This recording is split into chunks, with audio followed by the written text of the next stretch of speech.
that is not indigenous to Nigeria, and they are using them to kill indigenous people, and then telling the indigenous people, you cannot defend yourself, right? Only reason why that is happening is because of the illegal constitution that is operating in Nigeria, which for a long time, nobody knew what was in there. The so-called indigenous peoples did not know. They were just acting normally, like what we do in a normal life. They did not know that they are all being sold out, and they're now almost like slaves in their own lands. Okay, so but your opinion is that there is indeed a war going on. Yes. Okay, for everyone that's joining us right now, this is Freedom from Nigeria, and this is where we tell you the facts. We don't make things up. We use the videos, we use the headlines, and we bring them together for you to see what is actually going on. And today we have a great topic. Nigeria is at war, or is it? And Bolade has just told us that his opinion is that indeed Nigeria is at war. And so we're going to take a look at videos, we're going to take a look at headlines and try to answer that question for everyone, because there's lots of things that are going on. We see blood of indigenous Nigerians flowing daily. We see the lack of any credible action by the federal government to actually get the perpetrators, punish the perpetrators, and especially those that they have termed to be foreign felonies, eject the perpetrators from Nigeria after they serve their sentence. We don't see that happening. And so, again, let's take a look at the topics that we're going to be talking about and how we are going to go about it. So I am going to share my screen, and we'll kind of do a real quick overview of what we're going to be talking about so that everyone can join in on the conversation. So, Code Orange, Fulani undeclared war against indigenous Nigerians. And here on this page, we typically want to take a look and see, some of the things that are going on that actually lead credence to what we're talking about. First of all, I'm not sure if everyone has seen this quote that has been ascribed to Ahmadu Bello. I actually put the source on here. After the independence speech that he then gave another that said, the new nation called Nigeria should be an estate of our great-grandfather, Atman Danfodio. We must ruthlessly prevent a change of power. We use the minorities of the North as willing tools and the South as a conquered territory, and never allow them to rule over us, and never allow them to have control over their future. When you take a look at what's going on today, you see a lot of this actually playing out. First of all, let's make some corrections. The Fulani are not indigenes of Nigeria. They're not ancestral indigene. They are latecomers to Nigeria. In fact, they're all migrants because they came in Nigeria in the late 18th century, I believe. Atman Danfodio did wage a jihad, and he was, according to history, subdued the Hausas in the north. But he was stopped in the Middle Belt. He was stopped in the Southwest, and he could not go any further. So this quote here about Nigeria being the estate of their great-grandfather is absolutely nonsense. Secondly, we see during this election cycle, we saw the headlines. Northern elders reject power shift to the South, insist the North will continue in 2023. Well, if this is a democracy, and if the Middle Belt and South have an equal say in what's going on in Nigeria, which they should, based on the agreement that was reached at independence, then how can Northern elders, and this should be looked upon as Fulani elders actually, insist that there will be no power shift? How is it so definite that the North will bring forth the president every single time. I believe this is a problem that the British in 1953-55, when they looked at Nigeria prior to independence, made the decision was made that Nigeria cannot be one Nigeria. Not meaning that Nigeria cannot be a nation with a central government. It meant that Nigeria cannot be one nation because any group of people can arise on any given day, say that they have the numbers, take control of all the apparatus in the country, and subjugate the others to apartheid, which is exactly what's going on in Nigeria. But what we're trying to determine is, has it risen to the level of war? At the bottom here, Governor Adam said that there's no government in Nigeria. Buhari helping Fulanis take over. Wow, that's a very powerful statement. Then we have Bernard Henri Levy. He said West should sanction Nigeria's genocide. And he specifically indicated that Buhari, that's the president, he's holding him personally responsible for the complicity of this genocide. Amnesty International has weighed in. It says that the Ondo massacre, where over 40 people were killed in a church, said that the gunmen in Nigeria enjoy, that's the word that they use, enjoy impunity, meaning they get away with their crimes without anyone holding them accountable. And it's calling that they must face justice. Then we have the International Criminal Court that came to Nigeria in 2022, I believe. They were in Nigeria in 2022. And they're set to investigate Nigeria as committing war crimes. That the Nigerian armed forces have committed acts against humanity that rises to the level of war crimes. So this is just a backdrop of some of the things that we're going to be looking at. There is a lot more, and there's a lot more videos that we're going to be looking at, but we just wanted to kind of lay out some of these key facts ahead of time before we get going. So what is war? That's the first thing that we're going to talk about.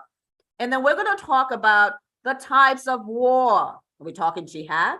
Is it a civil war? Is it an invasion? What exactly is going on? Is there an insurgency?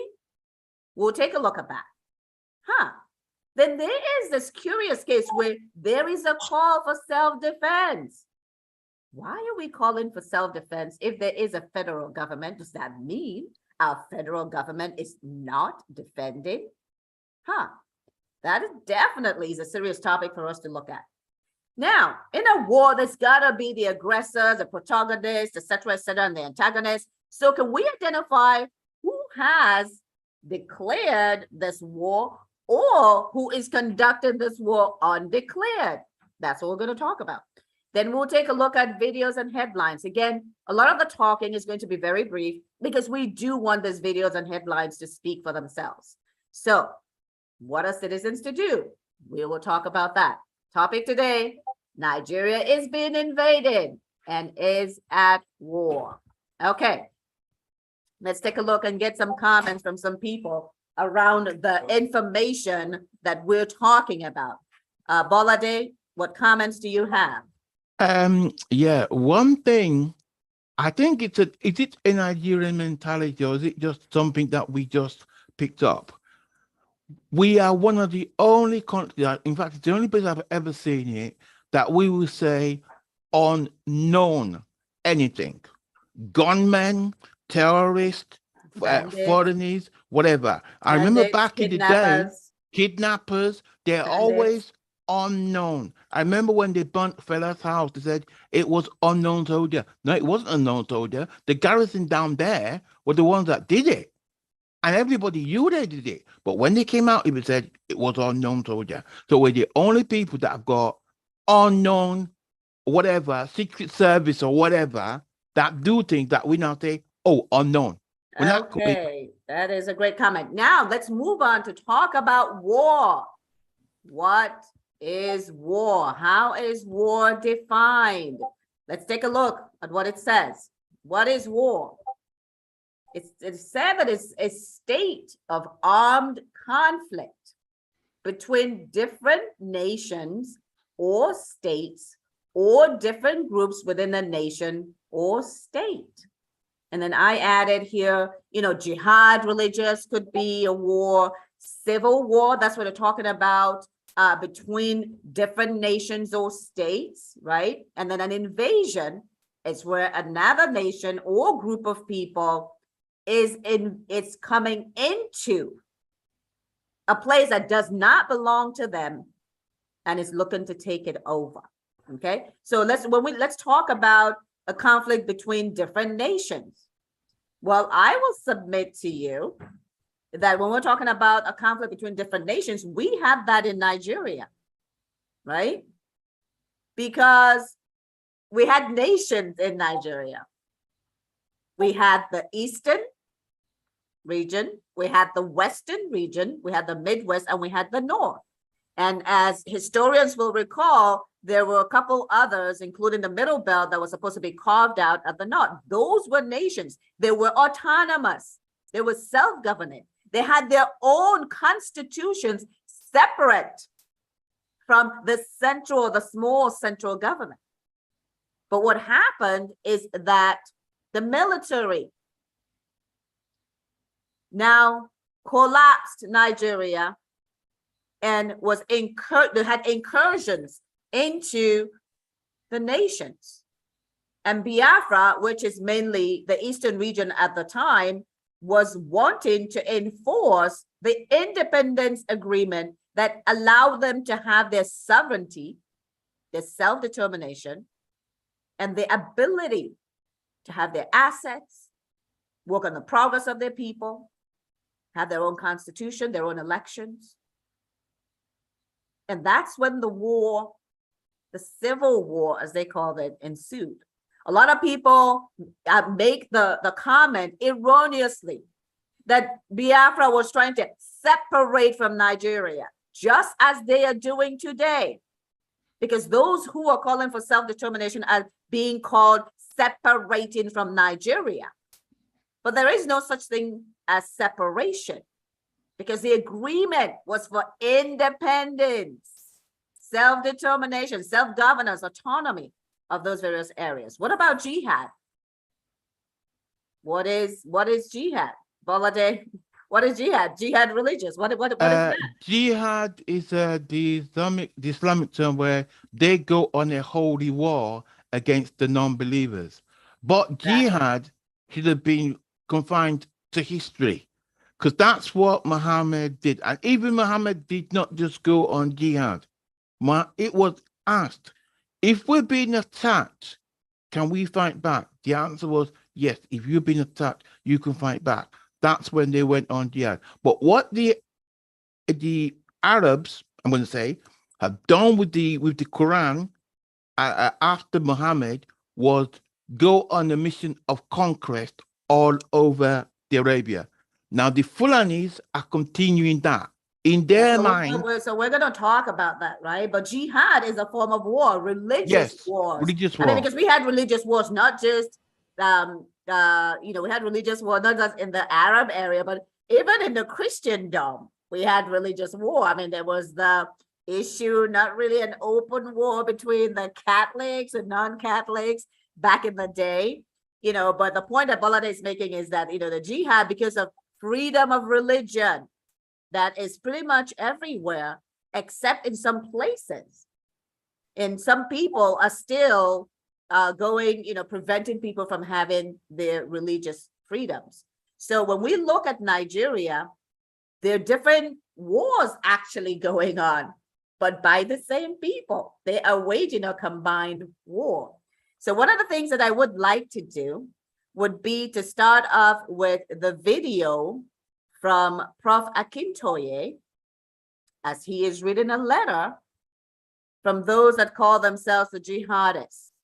So we want to look at Prof. Akintoye's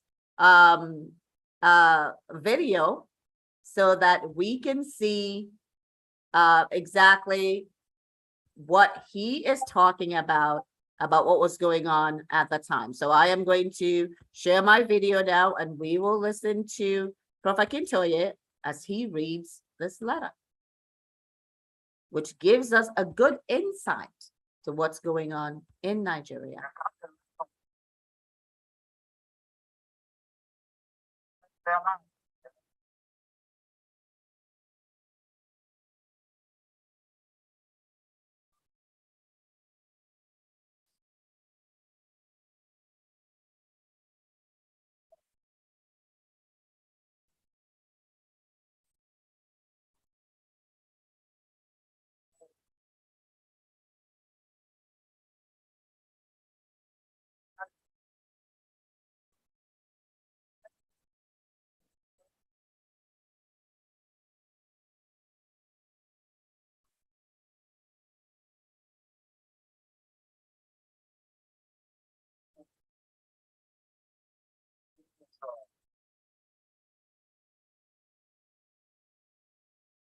I'm sorry, I can't hear anything.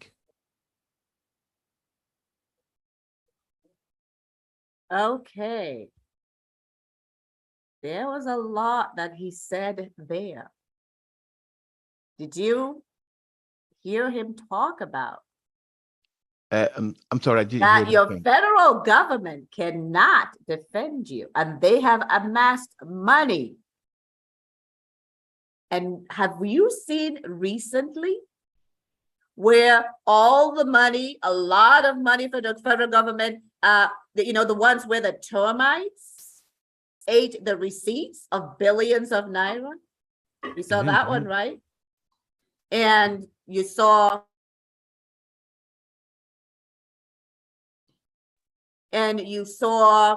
the different monies. They spent 5.9 billion naira to educate 177 youth in the north to fix cell phones. 5.9 billion, that's $67,000 used to train 177 youth to fix cell phones. Are you guys listening? So when they talk about money, you have seen the hundreds of millions, billions of naira being paid to bandits. And who are these bandits? We will see who they are. But this is what we're talking about. Akintoye read that letter, and Governor Autumn also had a different letter from the Fulani. The letter that Akintoye is talking about is from the Fulani, talking about that this land is the estate of their grandfather, which is what Amadu Bello said. So now you can see that history is really not history for us any longer. It is happening now. Welcome, Stephen, to the discussion. So we're talking about, we've just looked at the Akintoye video. And now he talked about the fact that the government cannot protect us. Wow. What exactly? Where have we heard that before? Let us now take a look at the words of retired General Danjuma and what he had to say about what is going on in Nigeria. So here we're going to kind of be going around and talking about just some of the evidence that we have that leads us to what is actually going on in Nigeria. So I'm going to share my screen and we'll listen to retired General Danjuma, who should know and who raised the alarm back in 2018. And here he is. Okay, let me start this from the beginning. Taraba is a mini state. It's a mini Nigeria composed of various ethnic groups living together reasonably peacefully. But the peace in this state is under assault. There's an attempt at ethnic cleansing in this state, and of course, in all the riverine states of Nigeria. We must resist it. We must stop it. Everybody must rise.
Wow. Every Nigerian definitely needs to be aware of these videos, because these are very credible people talking about what is actually going on in Nigeria. We've seen Akintoye, and we've seen retired General Danjuma. And next, we are going to look at what the prior CBN governor, now deceased, and many believe that he lost his life because of the information that he shared publicly.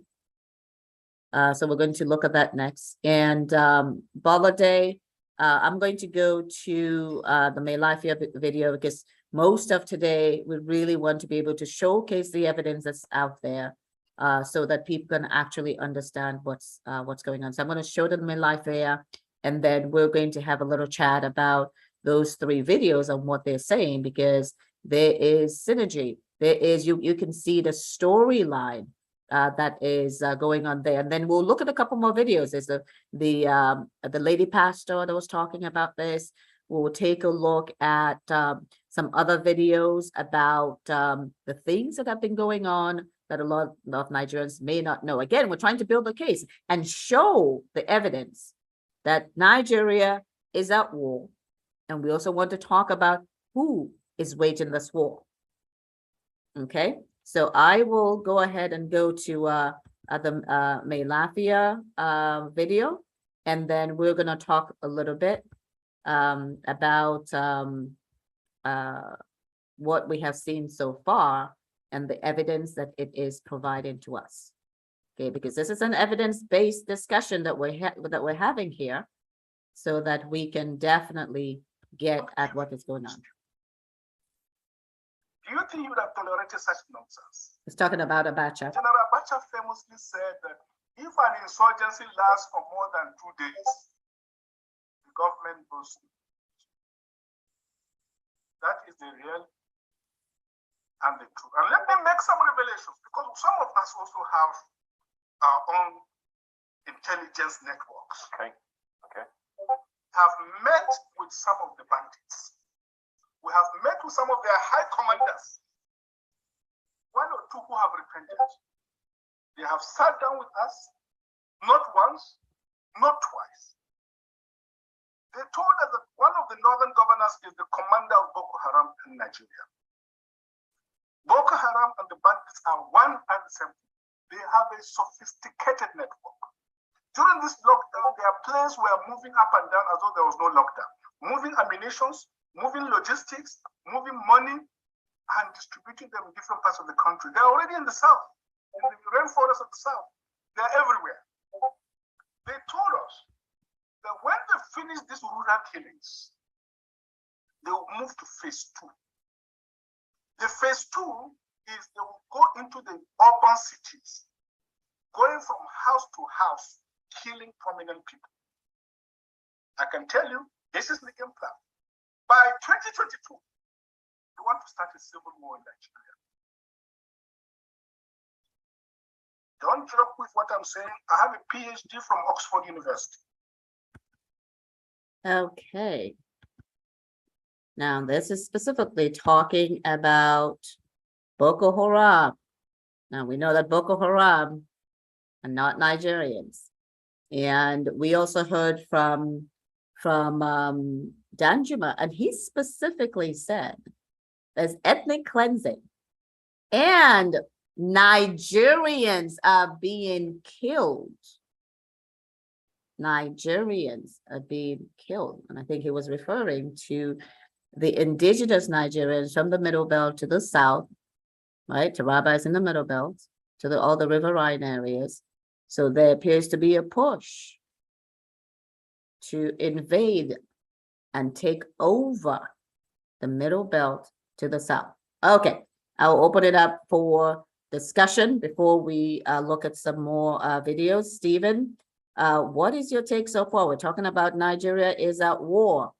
Is there evidence to support that? And we're looking at all these videos that is going to give us the clues to what is actually going on in Nigeria. Stephen? Thank you, Jean. Good afternoon, House. One has to be buried in a cave in Abeokuta to not know that Nigeria is at war. One has to be in utter denial of the truth to pretend that we're only struggling to avoid being captured. There is preponderance, better yet, an overwhelming preponderance of evidence that the Fulanis have cornered the indigenous Nigerian society, the indigenous South. Somebody said some time ago that no, he doesn't believe we've been conquered. My question is, what can you do freely in the land space called Nigeria without the permission of Fulanis, or without the threat of being annihilated by the Fulanis? There is news every day which should have been filtered into the common society, but is being repressed by the conquerors. There is no denying the fact that the Fulani Caliphate agenda is well underway, and all they are doing now is a mop-up just to get rid of the evidence. Thank you. Okay, so there is a lot going on, obviously. You know, there is a heck of a lot that is going on that in Nigeria. And as we can see from the videos that we have watched so far, talking about another governor who's in charge of Boko Haram in Nigeria, is talking about the bandits who the Katsina governor says, we know who the bandits are. They're Fulani. He says that they're Fulani. We've seen the headlines. Fulani herdsmen, Fulani herdsmen, Fulani herdsmen. And so that, I mean, and so the question is, if the Fulani herdsmen in a state attacks people in that state, as happens daily, how is it that the government has not arrested any Fulani herdsmen? Why is the government not defending the true Nigerians? Because they have told us that the AK-47 carrying Fulani are not Nigerians, that they're outside of Nigeria. Okay, that's what they've told us. So I want to show a couple more videos. And the next one is going to be, this is the lady pastor, as she is talking about the letter. We have lots of letters that's been making it out to people, and this is from a year ago. So let's listen to over the mantle of leadership of this great country, Nigeria. We Hausa Fulani have come under severe major attack from enemy of progress. He has been standing on their way. Do you know what that means? God has started working among them. He agreed before he gets there. Then God puts confusion in their midst. But that confusion is not yet okay. We need more. Because it is God that forced him to delay. If not, you know, our budget. You see how the man delay this, delay that, because the assignment given to him, what Nigeria is expecting is different to the assignment on his table. Some people say the man is slow. The man, no. What he's facing is different to what we are talking. Are you telling me he doesn't have power to control fuel? He has power. But with who? At the time, Bob scatter everywhere. Kill all the manager and the director and the company. I will see who we employ, whether or not the body will come employ you from the grave. By the time Bob scatter everywhere, kill all the manager and the director and the company. I will see who we employ, whether or not the body will come employ you from the grave. But let me make something clear to you, stupid fellow haunting us. Whether you love us or hate us, it doesn't change anything. We are who we are, and we will continue to remain like that. We hate you even more, and we can never love you because you are all evidence. And you know, the people they call evidence, anybody that did not follow is an evidence to them. I pity those of you who keep deluding yourself that we can love and trust you, simply because you work against your people to our own advantage. Imagine that statement. He said he pity those people that they are giving their information, helping them, and supporting them to destroy this nation. He said no matter how you support them, we still hate you. He's talking about you. So there's no way a Yoruba man will be a faithful Muslim that can evidence to them because you are Yoruba. They say even though you work against your people to our own. Okay. So as we were talking about, lots of letters being read. And so I will go to one more. And again, after that video, we'll talk about Hausa Fulani. Is there a tribe called Hausa Fulani? We will talk about that. Let's get to Governor Autumn talking about yet another letter. As I said earlier, it seems to be a lot of letters that's been sent out by the Fulani to talk about what their agenda is. So after this, we will actually pause to have some folks talk, and then we'll go to the big video, the Bala Mohammed video, where we will really listen carefully to the plan that he has laid out, because I think that's a very big part of what we're talking about today. January 13th, 2018, January 2018 to 14th January 2018. That was when they had this meeting in Kano. And they issued this press statement. Listen to me very well. The Fulani Nationality Movement, after extensive deliberation on the state of the nation in the context of recent killings and national uproar made today in Kano, the capital of Kano State, amongst other things, the Fulani deliberated on attacks of cattle by crossings, kidnapping of Fulani men and women in some parts of Nigeria, displacement of Fulani traditional settlements in northern Nigeria and some parts of southern Nigeria, stealing of properties belonging to the Fulani cattle owners, amongst other issues. The group also deliberating on the political situation in Nigeria occasioned by the irresponsible calls for restructuring of Nigeria, an historic and vicious attack on Fulani people by southern nationalities and their opponents in the Middle Belt. The plot to ensure Fulani are pushed out to market in the power equation in Nigeria. And above all, the vicious campaign against the unfounded claims of Fulani as the leading star guard of Nigeria. And after extensive deliberation, we hereby make the following declaration. This is very important. A. The killings in Benue State of the chief is well deserved. It was a revenge attack on a series of onslaught of the Fulani, which most Herodians on November 17, 2017, and when 30 Fulani men and women were killed in national state.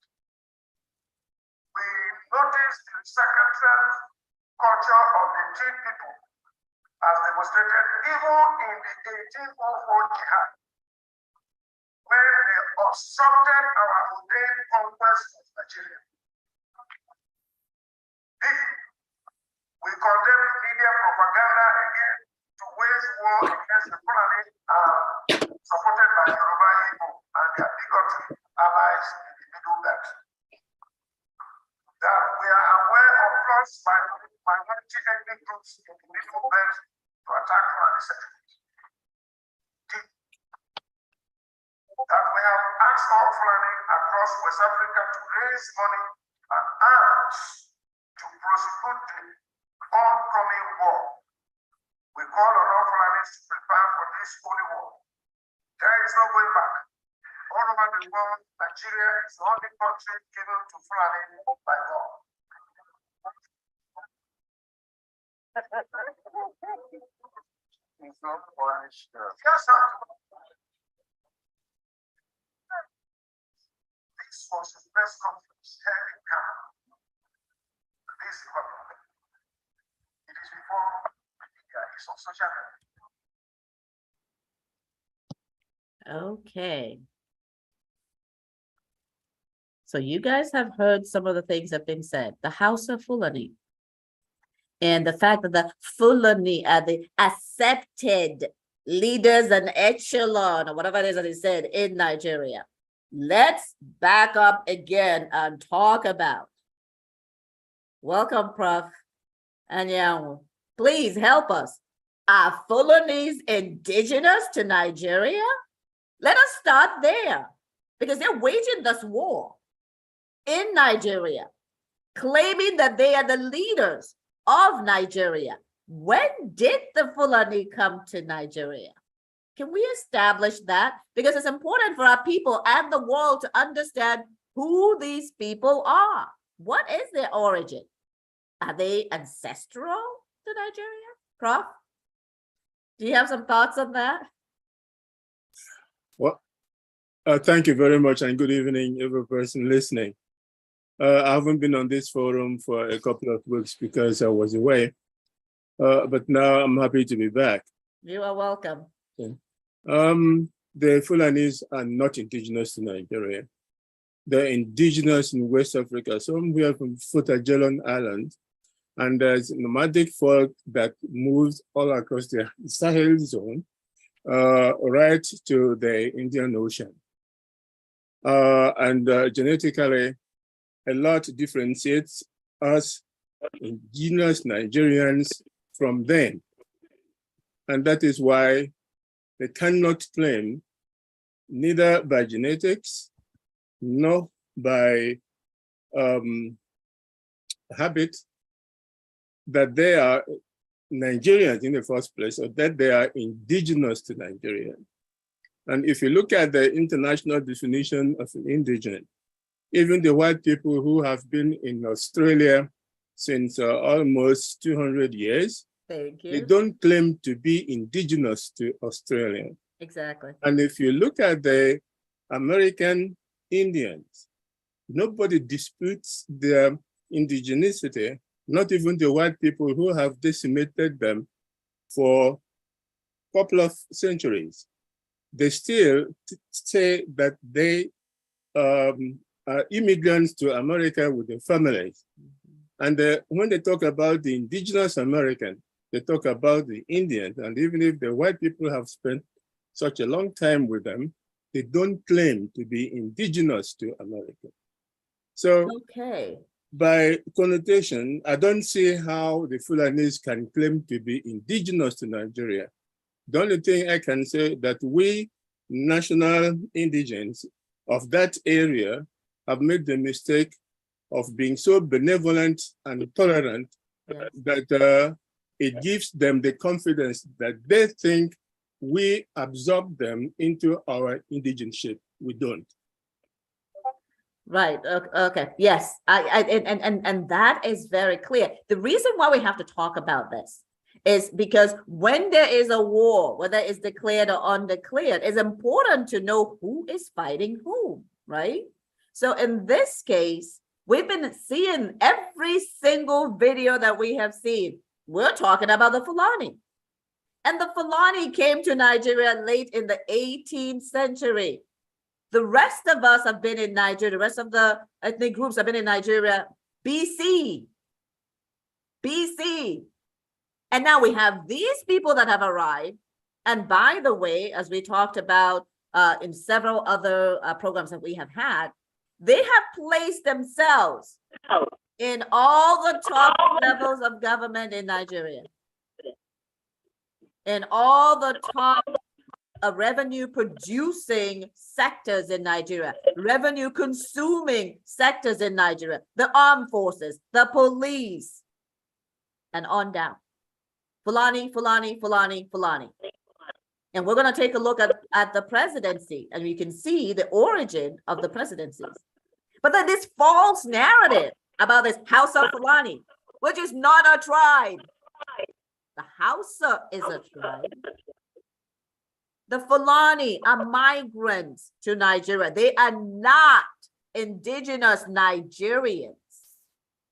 And they cannot claim that they have an upper hand to rule Nigeria when they are migrants. That's all they are, migrants. Balade, let me come to you for your comments. You've heard the videos, the ones that we showed before, and these recent ones, and the letter that was sent by Bonham to Honor. Okay, right. Unfortunately, some of the videos I did not hear properly. I could not get the audio. I don't know why. But I know something about, you see, these Fulanis really, they mixed up with the Hausas to start off with, and they used the Hausas. They made sure that, look, the Hausas were obedient to them to start off with. But when they used the Hausas, they never got any further in conquering the Nigeria at that time. Now, did they wait and say, we're going to wait for something for our turn to happen? And what happened was, when the 1999 Constitution came in, that is the instrument of which this whole crime is based on. Because every, like you said, every higher post is Fulani. Everything is there. Now, funny thing, you see our education system that they gave us, they said, well, you know what? We're going to let you have that education because really, we're going to make you do something that's so stupid, but we are going to be masters over you. Because I remember when I was up north, I fell sick and I had to see a psychiatrist. And I saw this gentleman. And he was a psychiatrist. He was well read. And he spoke Hausa. And I until that time, I'd say, Hausa's never read nothing. He was a well-read person. But do you know, he was subservient to somebody who was not educated at all. I couldn't believe it. He was praising that person. Oh, yeah, this, that. And then he told me, said, don't you ever say what I said to him. I said, do you know I never understood what you said? He said, it's good you didn't. So they've made sure that the Hausas are obedient to them and they don't want them to get out of it. Now, the Hausas are waking up little bit by bit. And that is another thing that is panicking the Fulani, because they're not really, how can I put it, a really brilliant fighting force. Because if they were, when they said they came in and the British stopped their conquest, the British was not the only people that stopped their conquest. The indigenous peoples of Nigeria stopped their conquest before the British came. The British just stopped it and rolled them back a bit. And then they're now saying that because of the present day, they think the time is right that they can take Nigeria. How can Nigeria be the only country given to them then, when they went all over the place and they know this place? And the funny thing is this, I have not seen Hausa Fulanis claim or say, you know what, we were in diaspora as well. And I'm thinking, they should be somewhere else abroad, but they're not. Or would they, like the chief slave merchants? Basically, that makes no sense as well, because Okay, if you can wrap it up, Balade, so that we can. Yeah, I'll wrap it up there. Wrap it up there. Okay, awesome. So, Stephen, do you have something to say? Sunny, anyone else want to talk about what we've been seeing? Because there is a theme to everything that we're seeing. It is a theme. Doesn't matter where we're looking at this, there is a theme. There's a Fulani. They talked about in the autumn video, he talked about how they said that there's been attacks on Fulani across Nigeria. Did any of you see that news? Have any of you seen that news? Because you know very well, any little thing that happens to the Fulani will make it to the news. The news about what's going on against the indigenous Nigerians is being suppressed. And we have just seen where 50 news outlets, right, were shut down. And we've seen the clamp down on journalists. An example that we talked about last week is where now the atrocities that's happening in southern Kaduna, it's now being reported as simply Kaduna, to mask the fact that southern Kaduna is where you have the Christians and other non-Muslims living. And no, this is not a war of the Christians in Nigeria against the Muslims in Nigeria. We need to be very clear. That's not what's happening here. Okay. So we see lots of things that's going on. So Stephen, please, some more thoughts on these videos that is being very specific and very clear. Those that are writing these letters are not hiding themselves. So if Farnham sends a letter that they're going to continue killing in Nigeria, why hasn't the federal government listed them as a terrorist group and disbanded them? Yes. The federal government cannot do that because by so doing, it will be shooting itself in the foot. Because the federal government, if I can use the term federal to begin with, headed by Muhammad Buhari, is the grand patron of all the totality of all the atrocities taking place in Nigeria. The federal government, headed by Muhammad Buhari, is the one that is sponsoring the Boko Haram, giving comfort to the ISWAP as part of the apparatus put in place to do nothing but fulfill the Fulani Caliphate agenda to capture, conquer, and Islamize Nigeria. You notice Islamize is the last thing there. It has already captured and conquered, whether or not we are trying to accept the fact as it is. The false narrative of Hausa Fulani tribe could be nothing further from the truth. There's no such thing as Hausa Fulani, but the Fulani have been very, very cunning in integrating themselves into any society. They are a nomadic tribe of homeless people from the Futajalon Mountains who have nothing to offer to other nations, but to just wander through and rampage and capture land that does not rightfully belong to them. So in order to lay a claim, they try to be peacekeeping citizens, is essentially taking advantage of the indigenous people's generosity. That's exactly how it started in northern Nigeria in the 1840s when they came into Sokoto and blended in. Initially, using the Islam religion as an excuse to gain the confidence and the trust of the Hausas. And they have totally dominated. Conquered is a mild word to use for the Hausas because the Hausas have no identity anymore in northern Nigeria other than the name. So the idea of an Hausa Fulani is part of the divide and conquer narrative that the Fulanis have successfully used. But unfortunately, it has failed them in the south, which is why southern Nigeria and the indigenous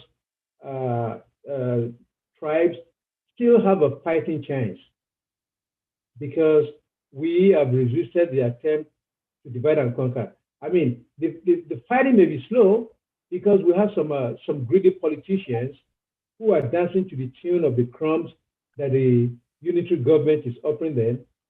Otherwise, the whole House of Assembly will have broken down to request a total repudiation of the 1999 Constitution and let every alliance tribe go its own separate way. Thank you. Thank you very much. Very well said. And there's something that you talked about, those politicians. And I am going to play a segment that was on BBC that was in the book, Chinua Achebe's Things Fall Apart. There was a reading of a particular part to it. And I think it bears reading here after I show one more video talking about what is actually going on in Nigeria. We've heard ethnic cleansing. We've heard about the Jihad. We've heard about, that this is their land. Nigeria is their land and is a state of their grandfather, and they are the leaders and should be the recognized leaders. These are foreigners. Migrants, we say they're migrants. What we're talking about is that Fulani are foreigners to Nigeria. Foreigners to Nigeria. Okay, so let's take a look at another video that gives us some insight about what is actually going on in Nigeria and what the plan is. So we're going to go to another channel's TV interview so that we can see exactly what is going on, because this is very important.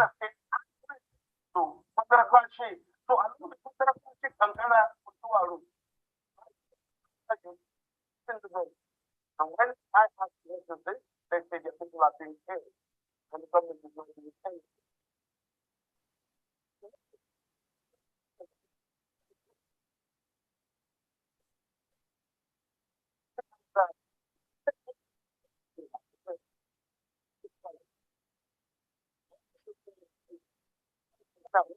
They keep quiet and they say, "Hey, so they can put up with energy. They should stop speaking French." And they say, "People in France say, we." They start feeling comfortable, and as we continue to talk, I thought some of these people are from Mali, so from Mauritania. Now, what we are saying is, and we have a settlement built for imported population, because as I'm talking to you right now, there are no Nigerians from Kano, from Sokoto, from Katsina applying to be moved from their current homes into bushes somewhere else. It does not exist anywhere in this country. So we see a strategy to import population from the sub-region and then use them to displace and alter demographics. This is not, that's why the government, when they say they're suspended, I don't, if you watch President Buhari's his way, he employs Takia. And I understand the Polaco very well. So yes, he could say one thing because as the gentleman rightly mentioned, it's the same Takia he uses, deception. He said first grazing reserve. The country said no. He came back again, he said cow colony. We said no. Because the only thing in this game is land. The child is just. I go to just, I see people displaced. Okay, This is a powerful message right here. Powerful message. Did you guys hear that? There is, as I said, there is no one, no Nigerian from the north wanting to go into the bush. Okay, so why don't I let you guys ponder that? Because that video is very important because he was quite specific about the things that was going on. Okay, and I am going to try to find the video by the Sokapu president at the time, because he goes into a little bit more detail about some things that are even more damning. And we'll talk again about the suspension of RUGA and take a look to see what is actually happening today that gives credits to this invasion that we are talking about. So let us take a look at the Bala Mohammed video, and then we will look at certain other videos that will talk about complicity, collusion, etc. But we are continuing to show this Bala Mohammed video because it truly has not gotten enough play for indigenous Nigerians to take the time to understand and unpack the things that he was saying. But we've seen a lot of these different videos talking about the Fulani conquest, the fact that they're trying to make Nigerians believe that they are indigenous to Nigeria, when in fact they are not. They are foreigners to Nigeria. They are migrants to Nigeria. Okay? So we are going to take a look to see what he has to say. Of course, we would have to just take this as part of our own heritage. Sorry, let me start. Mohammed, the governor of Bauchi State, thank you for coming on this morning, Your Excellency. Thank you. Well, let's start off with this national livestock transformation. We understand, yes, NEC decided upon it. They came to that decision. They agreed among themselves. The modality is how it needs to work. But help us understand this. First of all, has your state, you're not one of the pilot states, are you? No, we are not one of the pilots, but having seen that we are in that part of the savannah in Nigeria, and of course we have most of the pastoralists in our state, we indicated our intention or our interest in the program because we believe some of the mistrust and suspicion surrounding the very nice program could be assuaged, and of course we will participate in a manner that will bring the best in terms of global best practice. We are engaging the Netherlands and other countries to come and help us do this in a manner that at least it will boost our economy. We have so many reserve land and we have so many forests that are not being used. Some of them are even being used by criminals, hooligans, and charlatans, where some aspect of criminality has been provided by that forest that is called Lamembora Forest and the Yankari precincts. So outside the agitation or advocacy of the environmentalists and those that are more concerned with the fauna and flora, we'll be able to provide a salutary effect to the country because we have over 3,000 square kilometers of land that is in the savannah, in a lush vegetation that can be used for this kind of program, even to serve the nation. And while we are doing it as the federal government has conceived it, we want it to be private sector driven, and we'll bring those who are more familiar with it. Okay, if you say, because I mean, everybody, we want to see that these killings end and there's peace and then people go about their businesses peacefully. Everybody wants to see that. But when you say that you want it to be private sector led, we understand that the government is going to 80% of funding. The state to provide 20% and then provide the land. Yeah. How is that going to be private sector led? The government not released any cover for that purpose up to this moment, but we don't know since we have not been admitted into the program. But certainly we have been working very hard to see that because our people are mostly transhumans and that we have this vision to create an economic nucleus around livestock, and of course with all the value chain that we can get around livestock, the blood, the horn, the skin, and of course, we will try more to cultivate that culture in our people, while at the same time bringing the Fulanis in one fold and try to arrest their traditional practice of moving from one place to the other. And that is very big, an uphill task.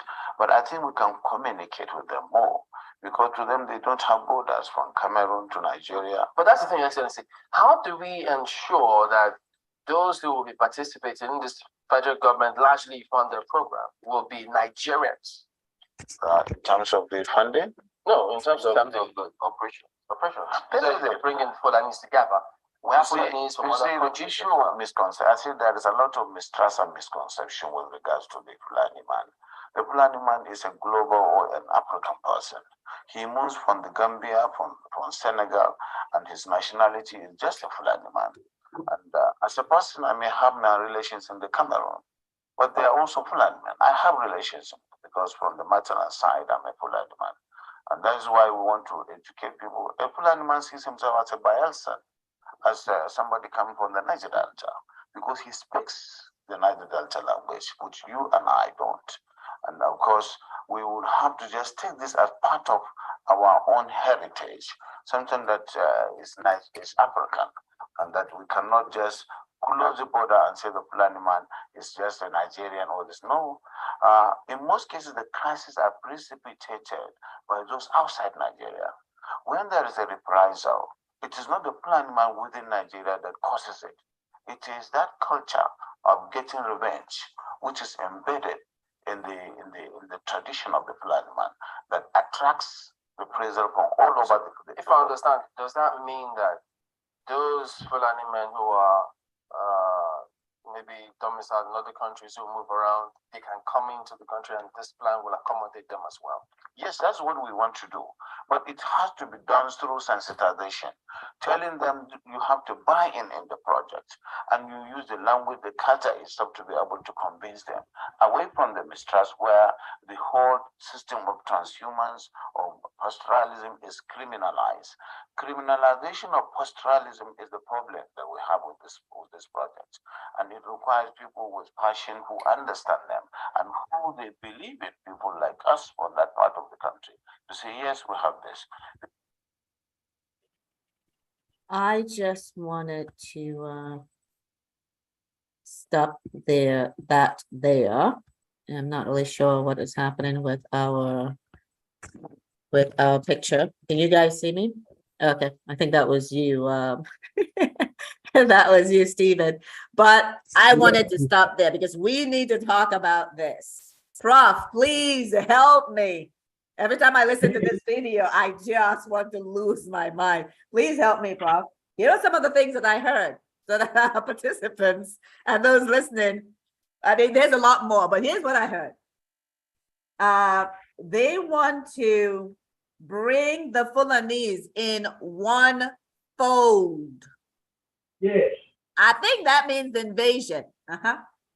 It's a government-funded program. 100% of the ranches will be paid for by the Nigerian government, and foreign Fulani are going to be benefiting from this. Only Fulani. 100%.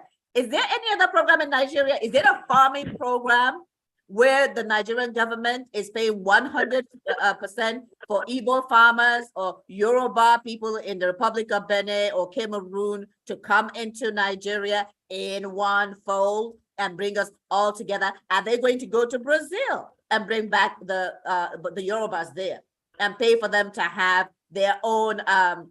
Stephen, please help me. What does the Southwest want from the federal government for free? You put in the land. You said that you are going to stop right there, and I was trying to say that I was about to throw up right there, if you permit me. And as many times as I've heard this thing, you could hear the arrogance and the impunity of what he was saying. I mean, just the fact that they, making himself out to be so intelligent and the rest of us stupid. I mean, Absolutely. This is making the rest of us stupid, for heaven's sakes. Now, this is coming up at a time when the Southwestern farms are being decimated by the herdsmen's cows. Yes. And the bandits are killing the farmers. Now they are taking all the money that should have gone into funding our education. Remember now, the ASUU, the ASU, has been on strike for the last 6 to 8 months.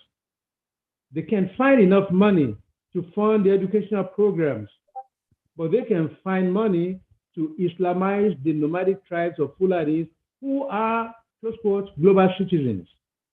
Yes, let's talk about that.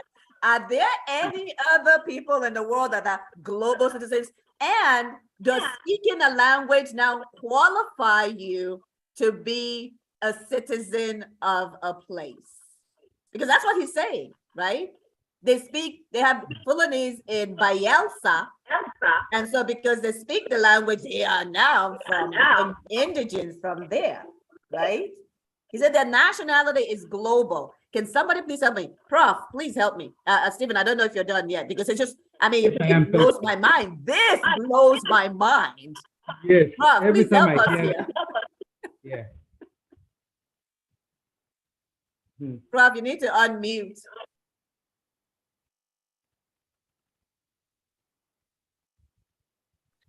There you are. Please help us here, because there's so much that was said. So much absolute nonsensical lies that was said that is, my mind is blown every time. Yeah.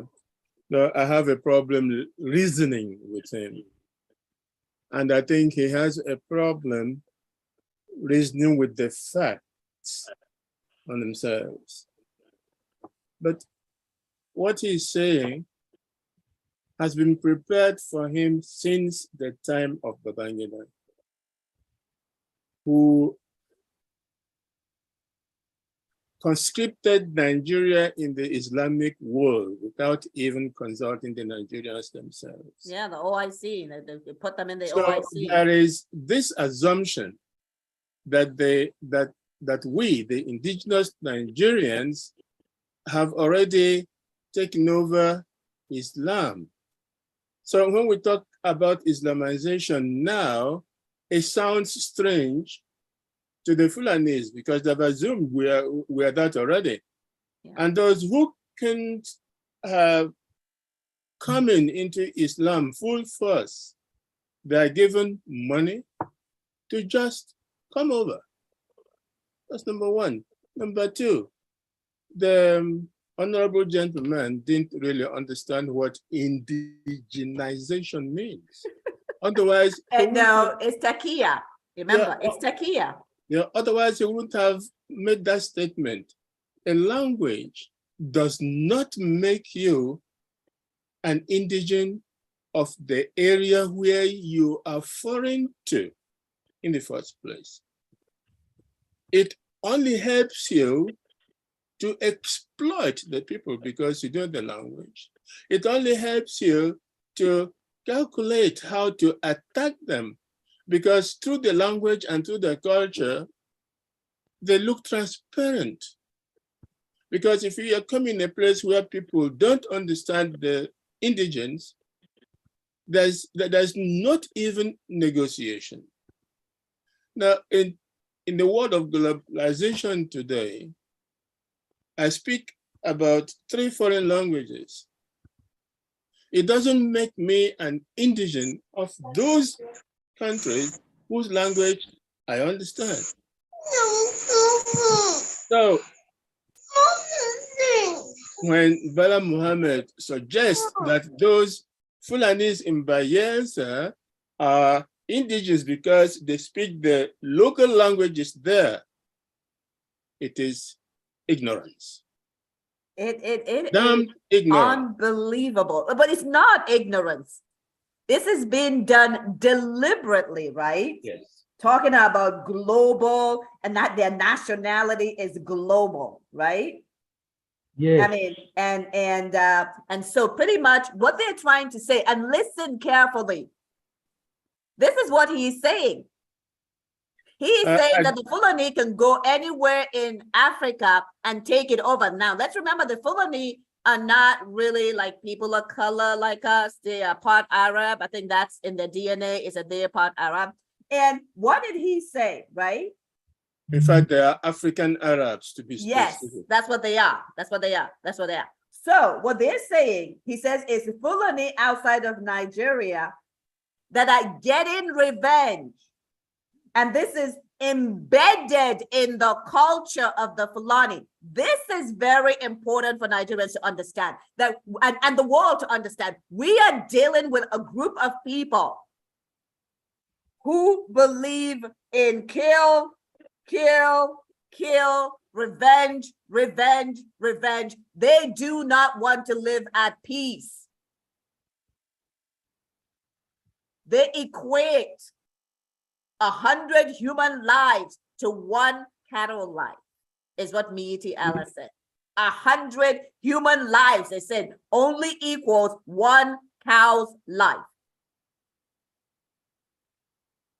This is who we're talking about. This is what he is saying.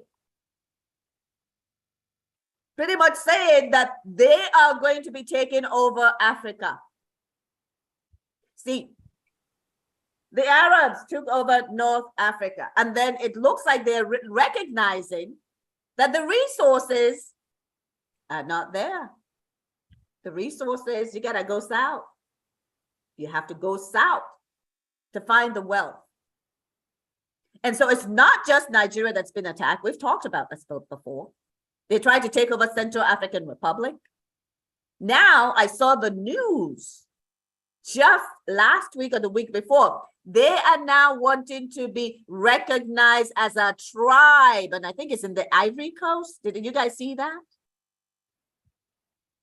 Oh, wow. Yes. So what we in this video is very important.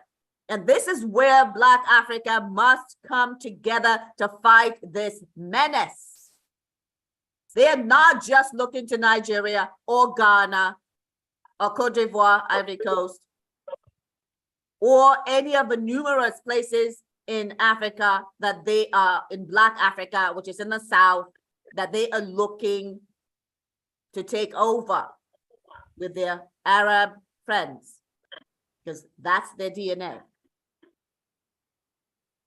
We're looking at an Arabification agenda with a radical Islamist agenda. We've seen those videos, and we can look at some of them, warning about, Al-Qaeda and all these other people that are moving into Nigeria.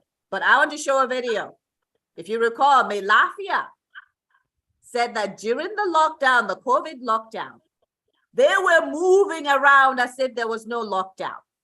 In fact, we gathered so much evidence about what was going on then. But I want to show one video, because every single immigration border in the Middle Belt to South reported Dangote vehicles carrying what was supposed to be rice, but were actually young men and Almajiri being snuck into the area. And there was a lot of alarm that was raised at that time. So what I want to do is let me pull up one of those videos. And then after that, we are going to look at, we are then going to look at the video by Chinua Achebe, because it is playing out so perfectly, unfortunately, right now as we speak. But let's see what was actually going on during the lockdown. And there's lots of these videos, guys. We have lots of this. And once we get our website updated, we're going to have, a lot more of these out there as well. So our people will know where to go and find these. I greet you. Please, I don't know what is going on, but something is really going on. I don't know what is going on, but I tell you, something is really going on. Because yesterday, in the night, Governor Wike arrested people, Fulani headsmen, hiding inside a trailer with foodstuffs heading to River State. Now, this afternoon at Jaku Junction in Out Edo State, Fulani headsmen, a lot of them, I don't know their With no cows, with no cows.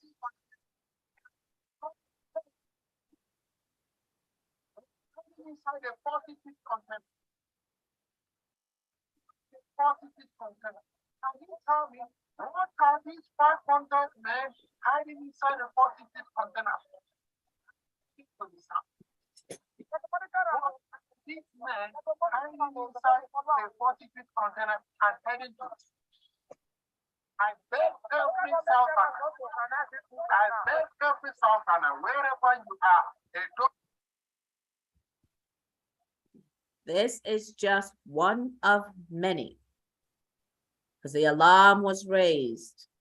This is just one of many that happened during the lockdown.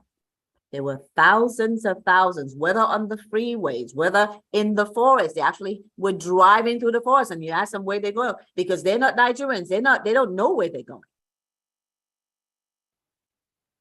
And so when Bala Muhammad is talking about the what did he call it? The criminality. These are the people we're talking about. We're talking about the Fulani, his people. That's who we're talking about.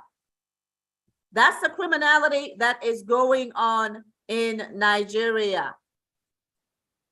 That is the criminality that we're talking about that is going on in Nigeria by Fulani, foreign Fulani. Now, I don't know how many thousands of them are there. However, we do know that a few months ago, Zamfara was admitting 35,000 repentant Boko Haram into the state. 35,000.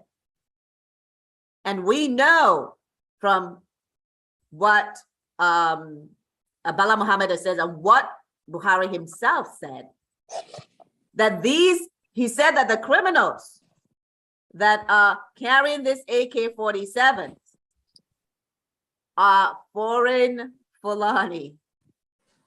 So why are they still being allowed to carry these AK-47? Why has he not made a concerted effort everywhere they show up to take away their guns? Every ransom should have guns coming back. But this is what he had to say. Fulani herdsmen carrying AK-47 are not Nigerians. So what? They're your kinsmen. Why are you not stopping them? Right? Which is part of what we talked about that we're going to be talking about today, is the complicity that we're talking about, right? We said we're going to talk about complicity. Bolade, I'm going to give you a minute to talk while I bring up the Chinua Achebe video that we should watch. Because I'm going to think who are going to, politics and, looking to do this and that really need to see and listen to this, things fall apart, because it is going to bring to their mind what is actually going on. So 1 minute, Balade. I think they are the Buhari himself is competent. I think it's double talk. If anybody's read what's it called, 1984, it's what it is, double talk. He's saying anybody carrying AK-47 is not a Nigerian. Okay, so agreed. What are you going to do about it? He's not there is what you're going to do about it, but he's told us point blank they're not Nigerian. So where's the rest of that statement that here's how I'm going to deal with it? And there's some people who are saying the Buhari government, they've done great. If their mission was to wreck Nigeria and hand over Nigeria to these people, then he's successful. He's been successful, no doubt in anybody's eyes. He's done it.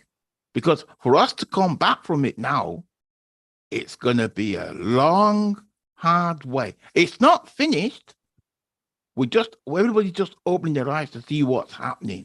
But it's going to be a long, long way. They're not getting it easy, and we're going to take it back. Okay. Chinua Achebe. It's already too late, said Ojukwu said. Our own men and our sons have joined the ranks of the stranger. They have joined his religion, and they help to uphold his government. If we should try to drive out the white men into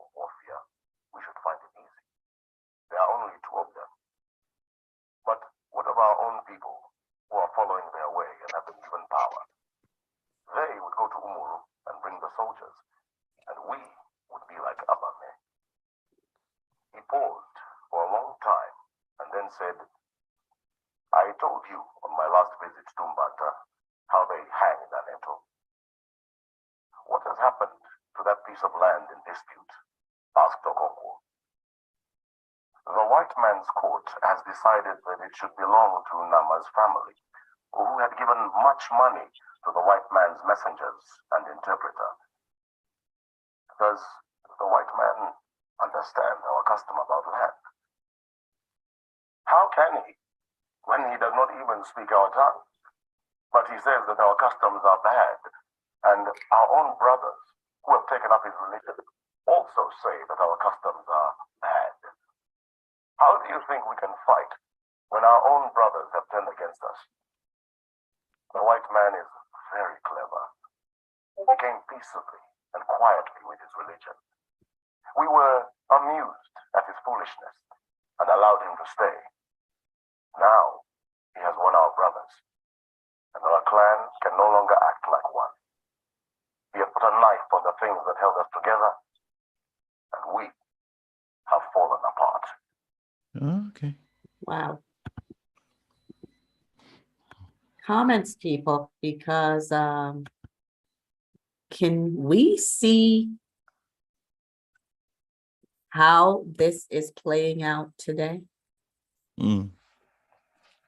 Those are powerful words, and I'm not knocking religion.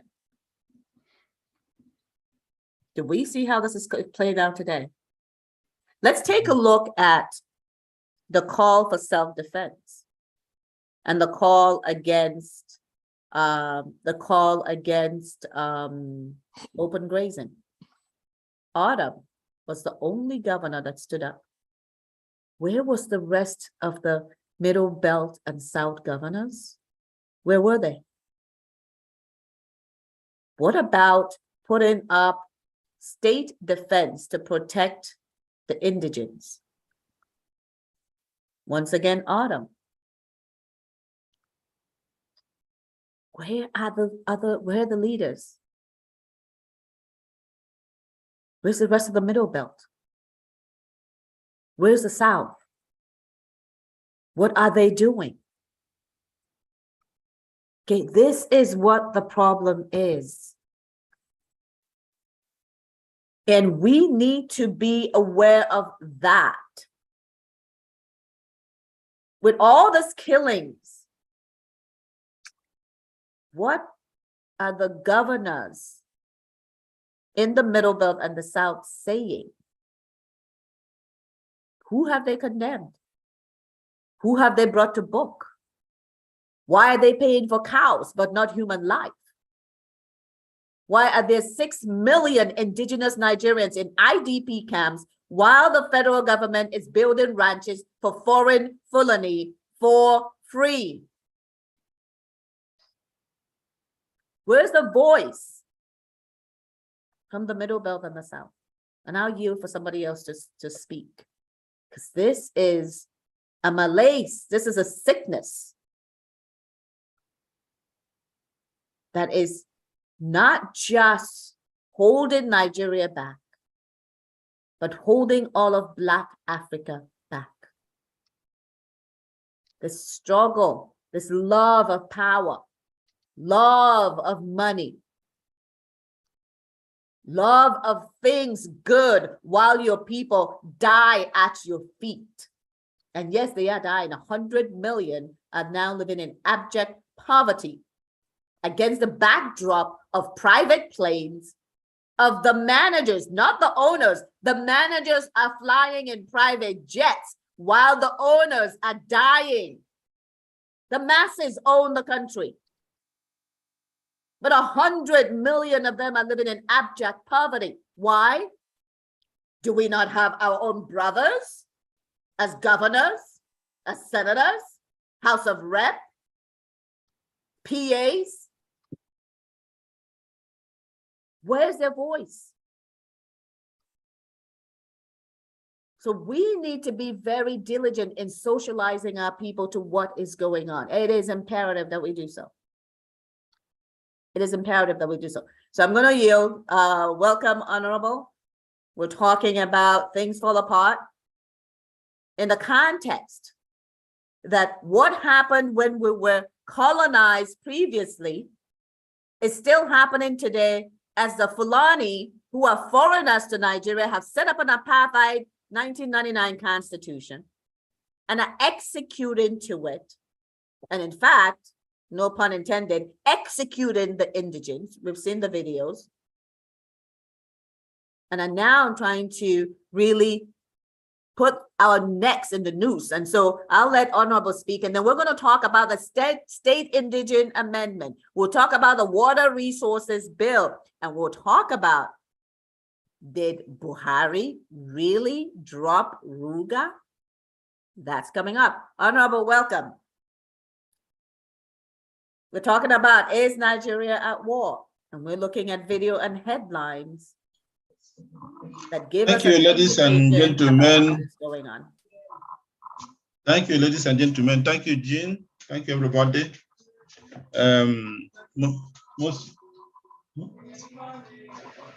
One second, please. Somebody is knocking on my door. Please, sorry. Okay, while he is doing that, let's just kind of continue the discussion about the things that is kind of going on. Stephen, if you want to make a comment, do you please go ahead and make a comment? Stephen, you are muted. I just want to acknowledge Councillor Lambert in the house and ask him if he wants to chime in. Absolutely. I have told him that when he wants to chime in, he can just raise his hand, because I know he said that he was going to be busy, but go ahead, Councillor Lambert. Again, this program is where we only speak the facts, and we support everything that we say with credible information out there. Hello, Mr. Validity and everybody. How are you, sir? I'm fine, sir. You know, I'm just learning. I'm listening in the background while I'm also doing other things. Oh, it's been extremely fascinating what everybody is sharing. I mean, what really bothers me is you allow a stranger, call that person a guest, to come to your home. And you welcome that person with both hands. And all of a sudden, that person is now telling you, you can't have your telly in that corner over there, which you've always had for only God knows. You can't eat your pandan with egusi anymore. Isn't that crazy? You know, while we are very welcoming people, I think let's commend ourselves for that. Yes. Let's commend ourselves for that. Absolutely. Give no apologies for our welcoming nature, whether from the West or from the East. And we should never change. However, we should also give a limit to how much shit, I'm sorry to put it bluntly that way, how much nonsense we are prepared to take from outsiders. You know, gone are the days when the Bible tells us when they slap you from one side of your face, you turn. But I think we've done that already, right? We have turned and turned and turned and turned, and the slap is now becoming an AK-47 shot. That's the problem. I think that's enough now. I mean, you saw what is happening in Ondo, and you saw what's happening in Oyo State in the few days ago. How long are we going to stomach that for? Enough is enough. And we have irresponsible government and leadership in the South, whether in the East or in the West. The middle belt. Even what Governor, Alton has done, I mean, kudos to this gentleman. I mean, you know, imagine if only 50% of our own governors in the South, the East, and the West did something like that. I think that will have given some strong signals to these people. These people are not, we are not going to take nonsense. Absolutely. Absolutely. They are complicit in this corruption. And this is why we must rise to the occasion and say, no, enough is enough. We're not going to do this anymore. If our elected representatives are not going to do anything, I think we as the people must take back control of our land. Thank you. Absolutely. Now, one of the things that is very telling when you're talking about complicity and impunity, Governor Adams' life was being attacked by FONA publicly. And yet the federal government did nothing. A governor of a state was being attacked by a Fulani group, and the government did nothing. Benue, they specifically said that because of killings in Nasarawa, which is not in Benue State, because of killings in Nasarawa, which is not in Benue State, I repeat, they are now trying to kill the Tiv people. Why? This is where history becomes important, because the Tiv prevented Atman Danfodio from dipping his Quran into the sea and taking over Nigeria for the Fulani. So now they're trying to wipe out the middle belt. Every day you hear about another ruler, traditional ruler, being taken and killed. We've seen it in Southern Kaduna, we've seen it in the middle belt, and it is now coming to the south.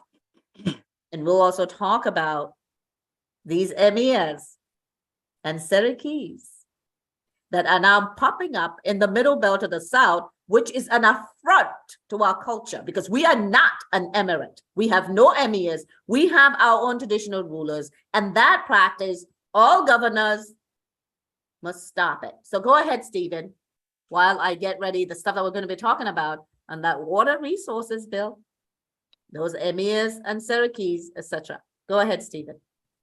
And speaking of complicity, it's important to note that it's the complicity of the enemies from within and the enemies from without that have energized the Fulanis in machinating their caliphate agenda to this point.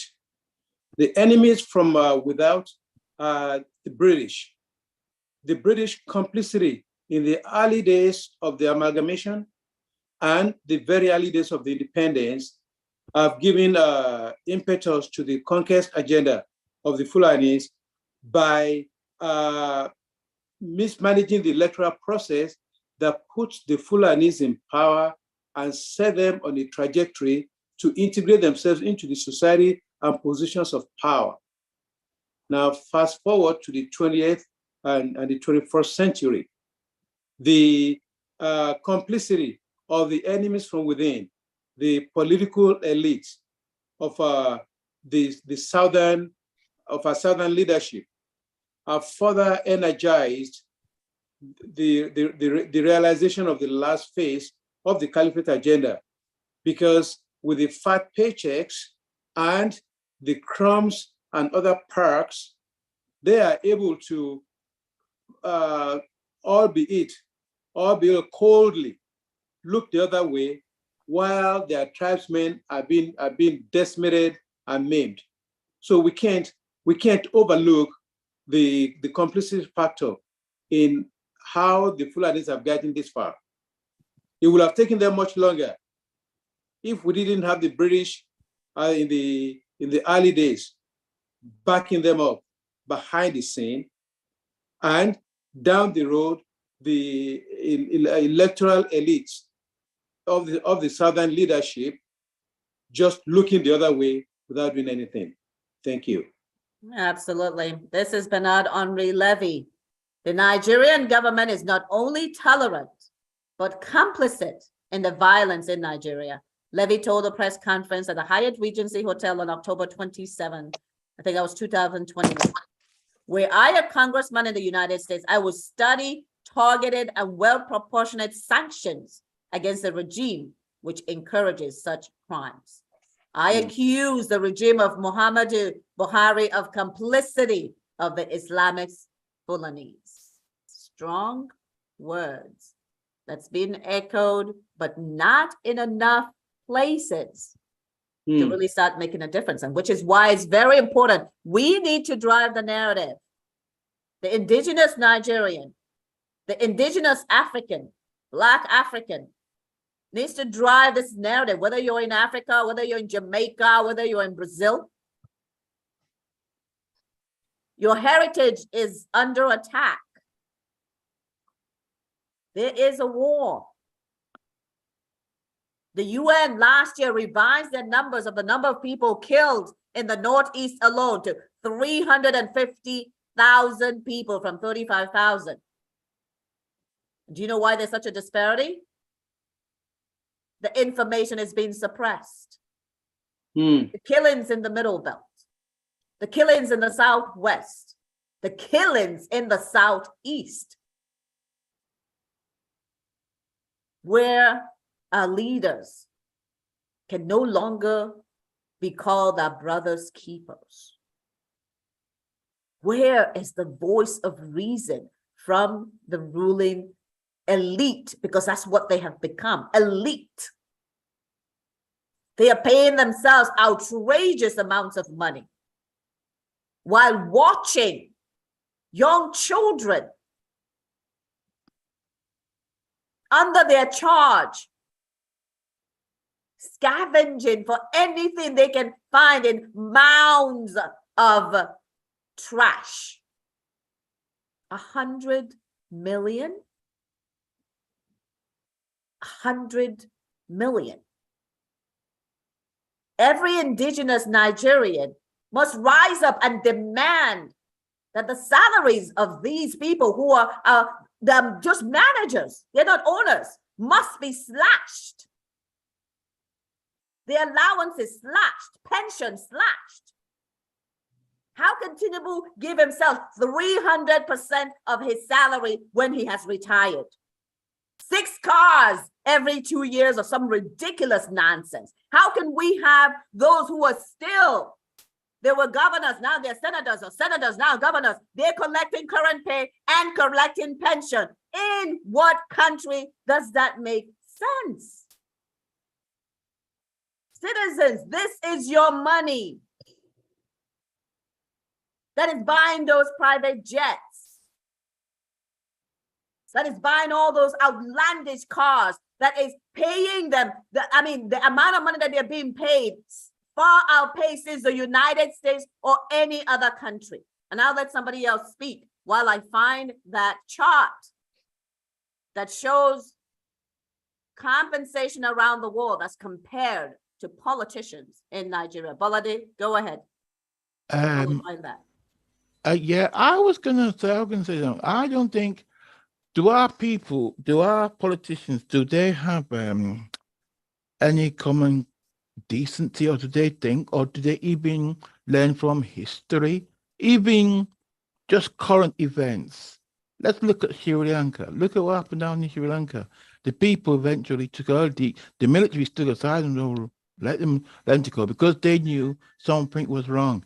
In our cases, is what happens that our people, unfortunately, the ordinary person on the street, what he says, you see that big man down there?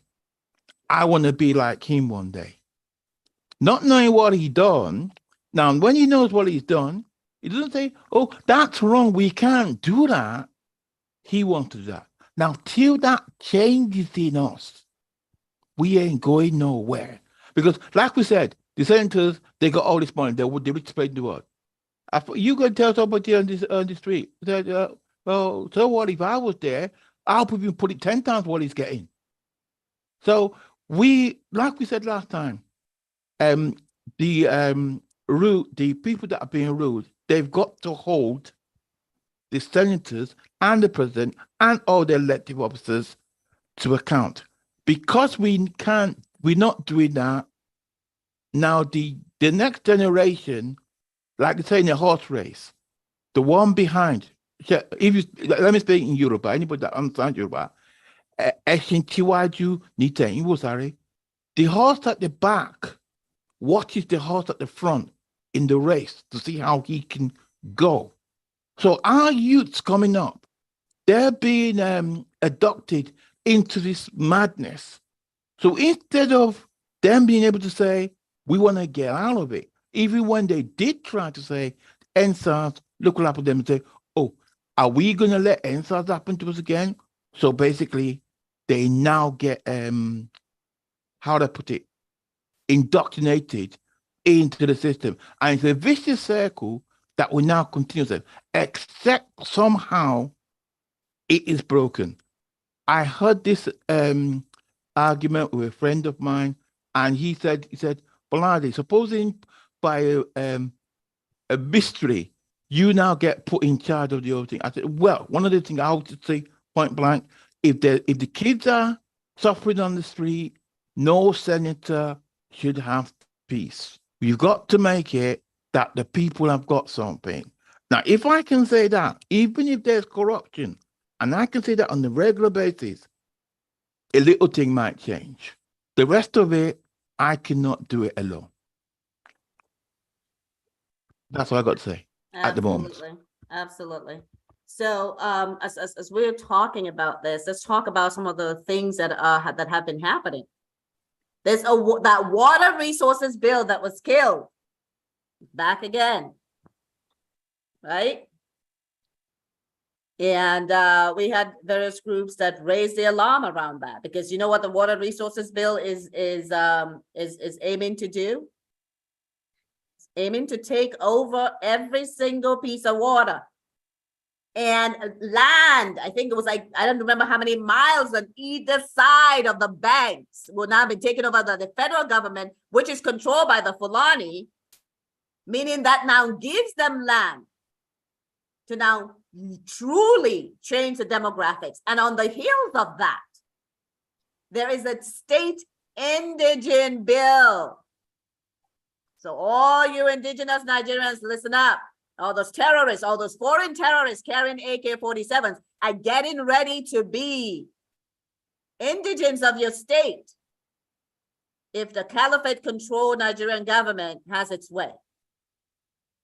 So we have been calling for the governors, the House of Assembly, from Middle Belt to South, to stand up for their people and reject. They need to reject what is going on, just as Autumn has done. Once again, we have Autumn standing out clearly to reject the takeover of Benue land, because that's what that water resources bill is about.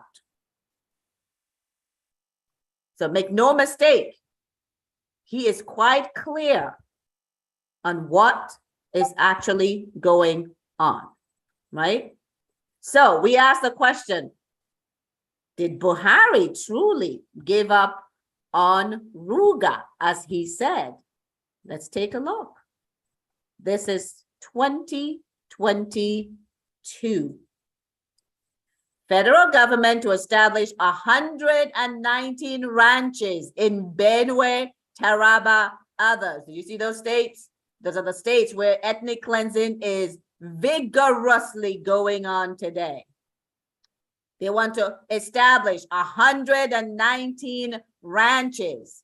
Wait, wasn't that RUGA? Isn't this RUGA? Wasn't this rejected? How is it then that Buhari is going ahead with this atrocity? How is that?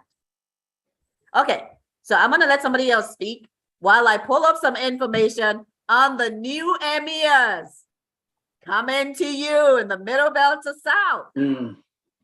When did the Middle Belt to South become an emirate? Can someone, Prof, please help us with this one while I get that information out, because these things happening in Nigeria are mind-boggling. Our people need to know so they can wake up. We're being encircled. We're being encircled. The noose around our necks is tightening. That 1999 Constitution noose is tightening every day as they find more and more and more ways to integrate themselves into our society, into our culture, and make it difficult for us to extricate ourselves. Even getting the UN Secretary General, Antonio Guterres, to endorse the integration of these terrorists. We're now integrating terrorists into our land, endorsed by the UN Secretary General. So, Prof, let me have you speak on some of these things while I get the information on this new emir problem going on in the Middle Belt to South.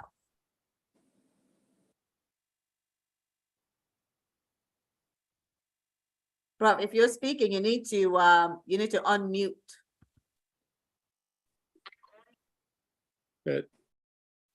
It's only a side commentary, if I might like to term it that. For one thing, since Babangida's period, Nigeria has been assumed to be a Muslim country. No alternative. So it is only logical that Islamic institutions should be spread all over the country.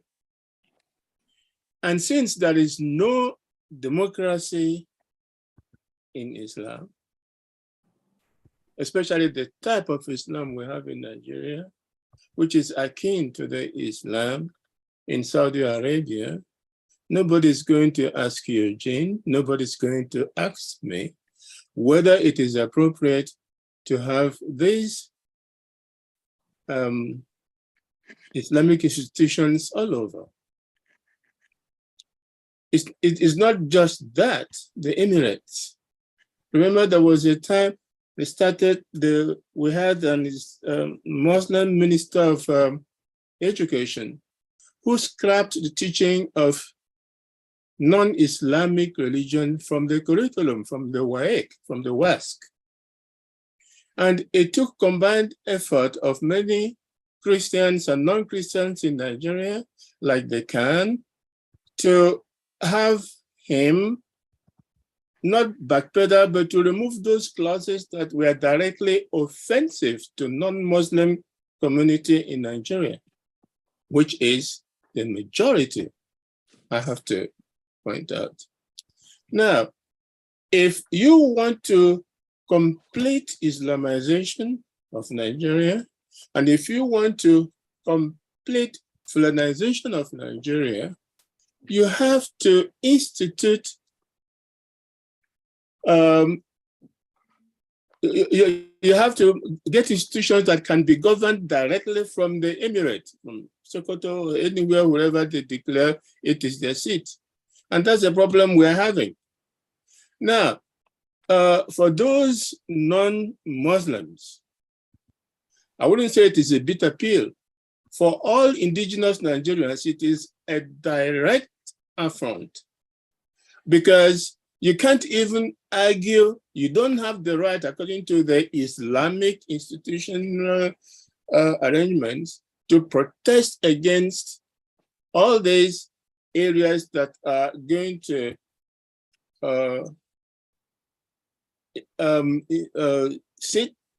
take place and govern the indigenous Nigerians as Muslims. That's a problem. Now, if you don't accept, the next thing Islam will do is to fight their enemies. And fighting the enemies, they already have the AK-47, AK-48, AK-49. Who knows what AKs again will come, including all the arms manufactured in the arms factory in Kaduna, used to enforce the Islamization. Now it is left to the indigenous Nigerians to say no to it, and no to it means being prepared to defend their right, their belief, their governance, and their tradition by every means possible. That's the only thing I can say about that. Absolutely. They don't have the right to institute all these Islamic institutions in areas where it is not indigenous. Exactly. And that's why I'll be the last person to accept any emirate in any part of Igbo land, any part of Yoruba land, any part of Ijaw land, any part of middle belt. The middle belt is Christendom. It's non-Islamic. If Yeah. don't mind. So I mean, but these are things that our people, when they see, they cannot laugh at. And Sonny, I would let you speak on this one, because this is kind of like going across the middle belt to south. And that's what we're talking about, this war. They are making the assumption that they have won this war because, the indigenous have not risen up to defend themselves against this. They feel like, the federal government has such a stranglehold on the people that once they rise up with the AK-47s, they can kill all of us because they're using starvation and poverty as a weapon of this war. Okay, so go ahead. Okay, thank you. I mean, I just want to support the, Prof's, assertion there. In fact, Prof, good evening. Sorry, I didn't say hello to you when I came in. Nice to see you, sir. And I don't mind what happens in Sokoto and all the rest in the extreme north. I don't mind, to be well, because I'm not from there, and they're used to Sharia law and all the rest of it. What worries me, where is it going to stop? We now have emirs in the east, in Yoruba land. Now, tell me something. Can we have Oba or Olubado in Sokoto? It's, Emma is equivalent to my Oba. Yes. In Yoruba land. Yes. So what does that mean? Yes. You see, when people tell you about we've been Islamized, we've been Flananized. Yeah, that's a colonization agenda, for sure. What more evidence do our people need to wake up? And what really upset me is our politicians, elected politicians, indifferent about what is happening until it actually finds them, meets them on their doorsteps. Maybe because they are now, the Fulani haven't really been on their doorstep yet because they need them. They need to use them until when it starts affecting them and their loved ones. Maybe they will wake up. And that is why, I'm not a person that just jump on the bandwagons of anything. Before I became part of this movement, Ninas and so on, I've observed on the sideline for quite some time. And I've seen that there's no way out unless indigenous nationalities take back control of their land. Absolutely. Left it too late. If we allow election 2023, believe me, we are slaves forever, or for many generations. God forbid. All I believe is that no matter what happens, our freedom is we are knocking and we will not stop until it happens. We will not be conquered by cows. Honestly. Cannot be conquered by cows. No. I'm not saying that we are fighting anybody. I understand.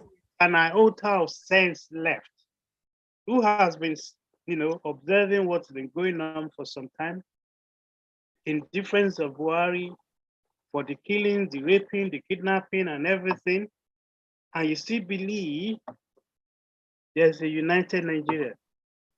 I think that person is the biggest fool I've ever seen in my life. Seriously. I'm not an alarmist person. I observe, I examine very carefully because I become part of everything. Having come from a warrior family. When I say yes, we're going, trust me, we are going. And by the way, I don't know, I think Chief Validity probably have said this before. I'm from Fijabi. We are warriors. And we actually liberated Yoruba land in 1897 after the Clergy War. My great-great-grandfather actually signed the protectorate agreement with the British after the Clergy War. So we don't just be part of anything just for the, unless we know, yes, it's got the time now to strike. And believe me, many Yorubas, of course we see anymore, are now ready to take control of their own life because the alternative is the worst for us if we are not careful, and we need to unite. The East, the Southeast, the Southwest, the Middle Belt, we need to unite. Otherwise, we slave forever. Thank you. Thank you very much. So as you were speaking, I was just flashing some of the information that our people need to know, because we're so coming to this week's edition. We're talking about war. It's going on in Nigeria. And it's been waged by the migrant Fulani who are not indigenous to Nigeria. We have seen all the evidence.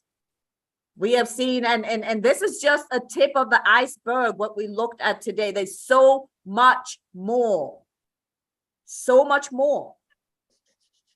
that is going on. And a lot of it unreported or underreported. That's what is being faced by the indigenous Nigerians.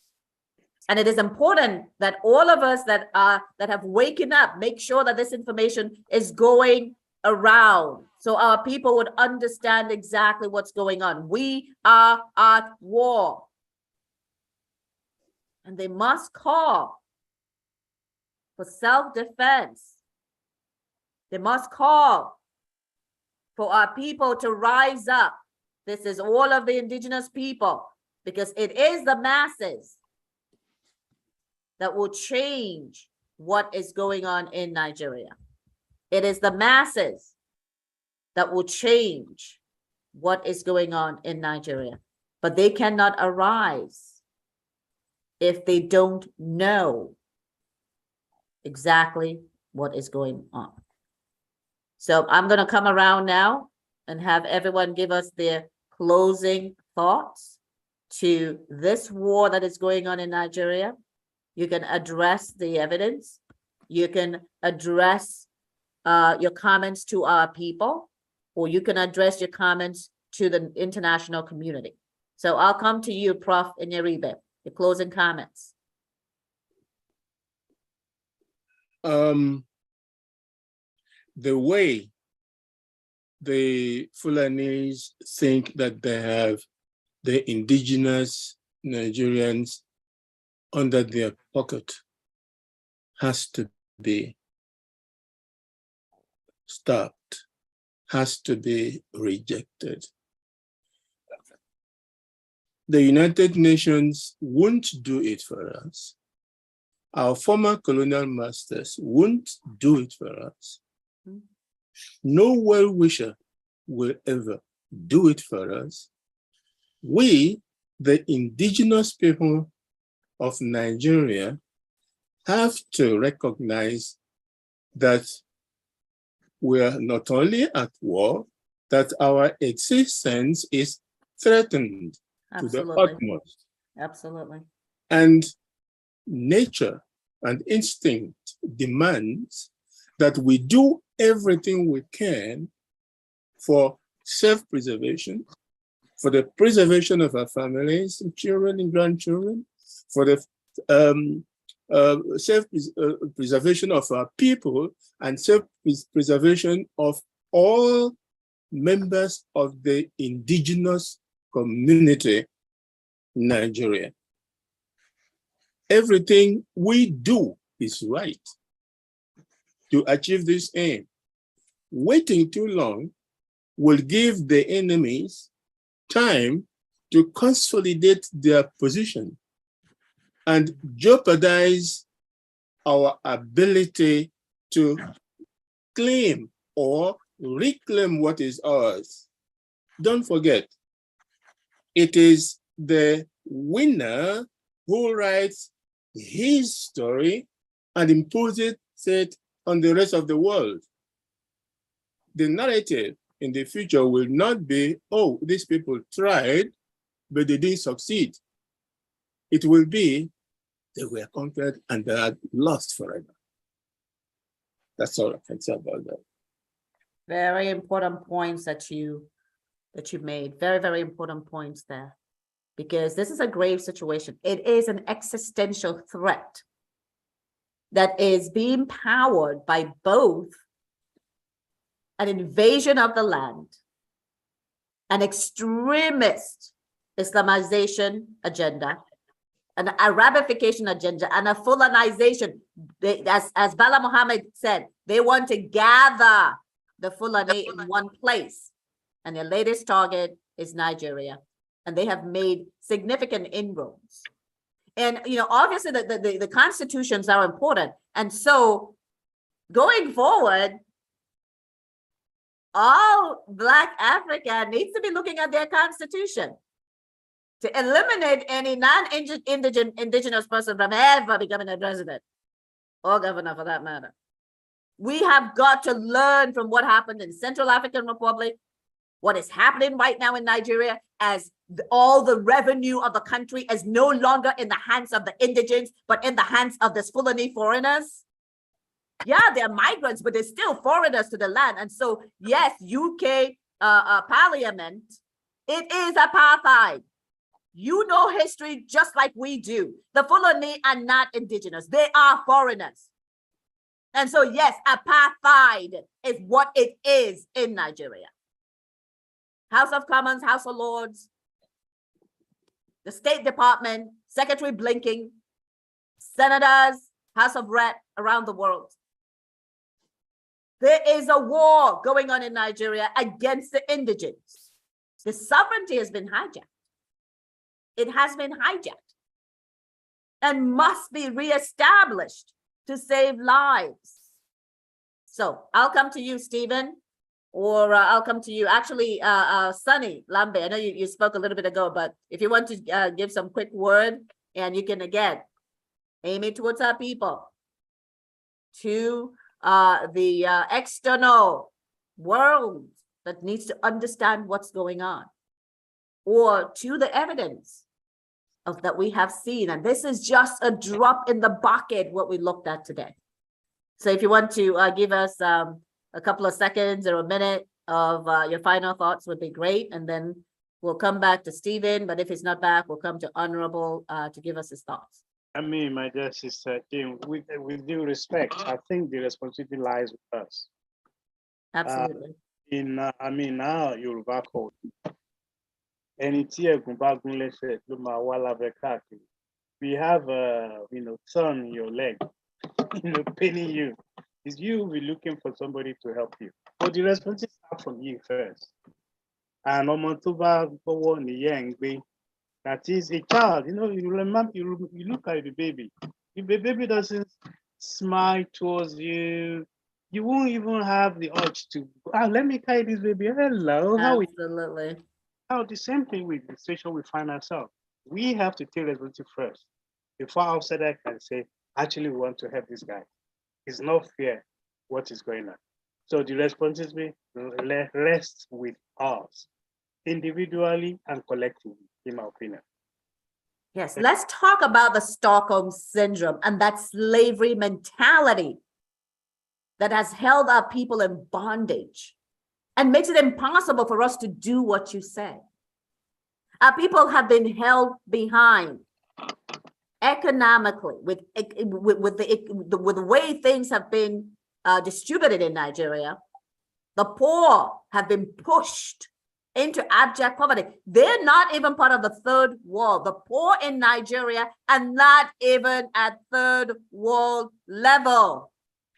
Let me just quickly give you an example. Imagine a woman who has been oppressed, suppressed, abused by a partner for a long time. Thank you. After a while, just succumbs and accept, thinking that it's normal.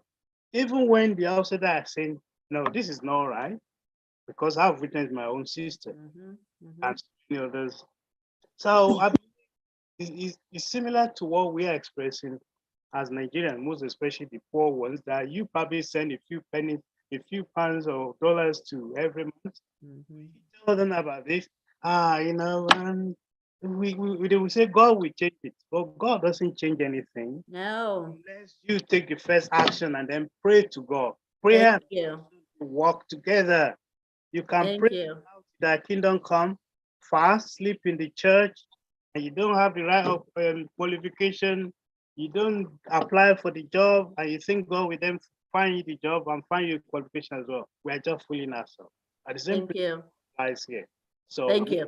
to rise to And I love the example that we gave, but let's go to the Bible, right? Because the people that have, a lot of the people that are being killed here are Christians. When Jesus came to Lazarus and he was dead and he was in the tomb, he said, roll away the stone. Oh, can Jesus roll away that stone? Can't Jesus just go in there? There are lots of things Jesus could have done. But he said, roll away the stone. Who was he talking to?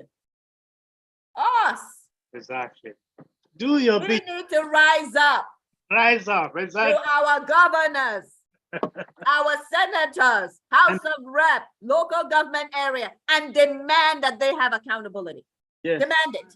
And the peasants as well, rise. Yeah, but the peasant, that's what I'm saying. Now we have the peasant, that's what we're telling them. Peasant. Yeah. You own the land. You are the owners. The politicians and the lawmakers are your managers. Do you understand? They are managers. Now, when I get the land, these people will be people when they pay. When I don't like their pay, make we change them. Make we change them. And you know, in Yoruba, they say, "Igimu alagbaro what he's saying is that no matter, imagine you employ somebody to come and be working on your farm. It's still your staff, isn't it? Exactly. So how mighty and how powerful that person is. Exactly. Still your servant. Exactly. Thank you. They are there to serve. That's what we talked about last week. Politicians are civil servants. Yeah. They are servants to the people. So the people should not be bowing to them because they're stealing their money and have their money. And yes, it is theft, guys. I'm sorry. Politicians, you're stealing. There's 100 million living in abject poverty. You are stealing. I rest my case for a while. Let somebody else. Thank you. So let's go to Honorable. Honorable, do you have a final word for us? No, I cannot have a final word for nobody. Good evening again. Sorry for the interruption. When I was about to speak, it's like I left my car had lamp on and a neighbor came in from outside. Oh, I see. So go ahead. You have a few minutes to speak. Yeah, honestly, what we have been preaching, the message we have all this long, remains very clear. And what we try to reflect is either the preponderance that they try to exhibit, even when it seems like people want to realize or want to wake up to their due responsibilities. There have been a lot of awareness in the recent time from Nina's movements to NSAS to youth movement. That's even the social network, a lot of people are moving, and some people are concerned.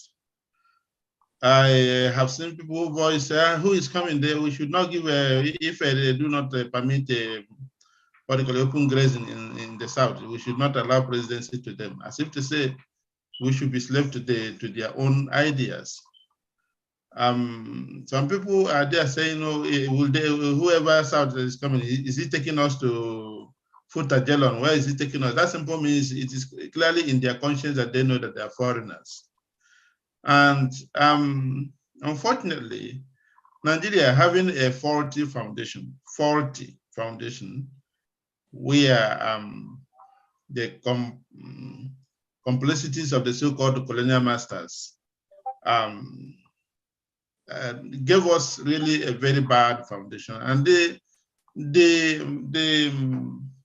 ethics that follows, religious, ethnic, zoning, this or that, has made it that some people have used this as a political instrument to, instead of ameliorating the life of the people, they continue to keep interests of the few, very few.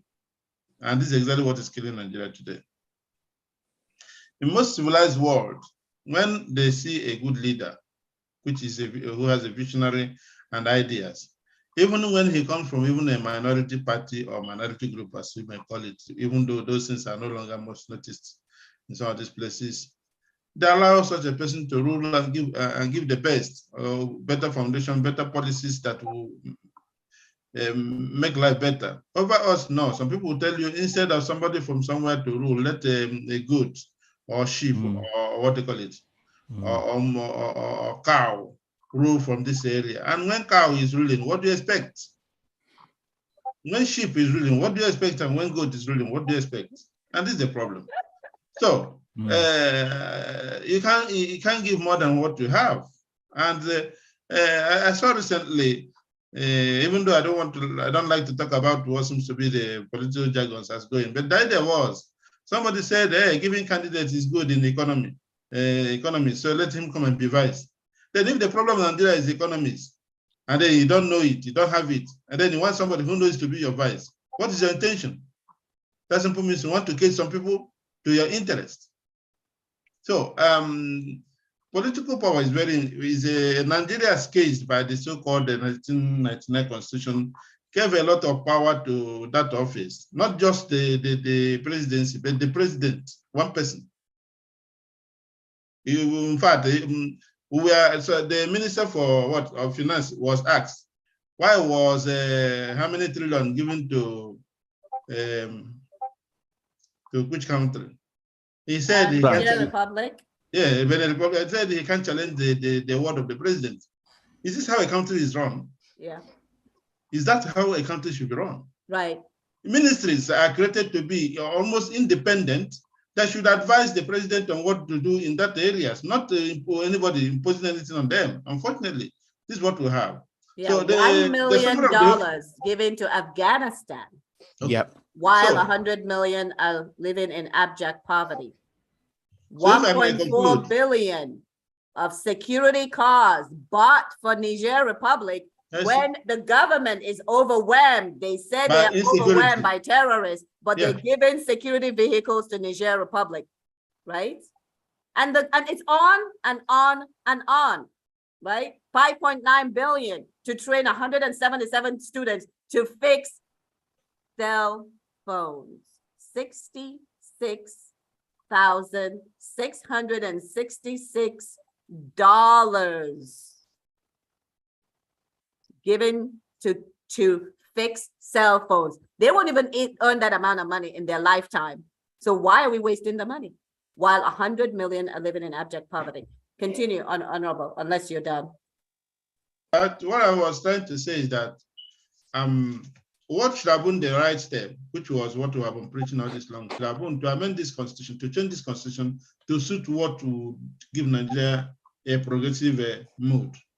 But it's like this has fallen on a deaf ear, either because those who are supposed to be the anchors of these proposals are benefiting either from the interest of the opportunity they think they are having in the short term, living the future, because sometimes most of them will still become victim, or not sometimes, they are already, because after serving as a governor, the next day you run to London to come and here and start eating what they call it, British beans, you know? All of them are here, they are here. They're at the back of the door here, you see them in your buses, you see them in their cars. Then, honestly, somebody who has been here knows that this is a kind of sardine. Is no matter how big you claim you be, even if you are in a big house, you are there on your own. Even if you do parties every day, everybody come in and eat and go, and you remain alone. So even if they want to come out here to isolate themselves, or they want to hang in under the cheap securities as they make the privilege, the opportunity they will have. As soon as you have issues, you are in alliance with such power that be, you are safe. Any day you are off, you become a victim yourself. So how long will we continue to go this way? So what I'm trying to say in effect is what we have just all said. Nigeria need to have a better foundation. And it is difficult because they say he who pays the piper dictates the tune. Unfortunately, some people has hijacked the economic life of Nigeria. And economic life is the source of life. Absolutely. And every other person is looking for opportunities to get part. It looks like one story. Somebody said, okay, one is cheating on me, but I'm cheating on many. Some people are just taking politics in that way. Even though Nigeria is difficult, let me not be the one at the bottom. But that is not a way. Think of what will benefit all, and that's the only way we can progress. Thank you. Absolutely. Well said. Balade? Yeah. Okay, I'll try to be fast. First of all, I think Nigeria was set up as it is now in an economic system.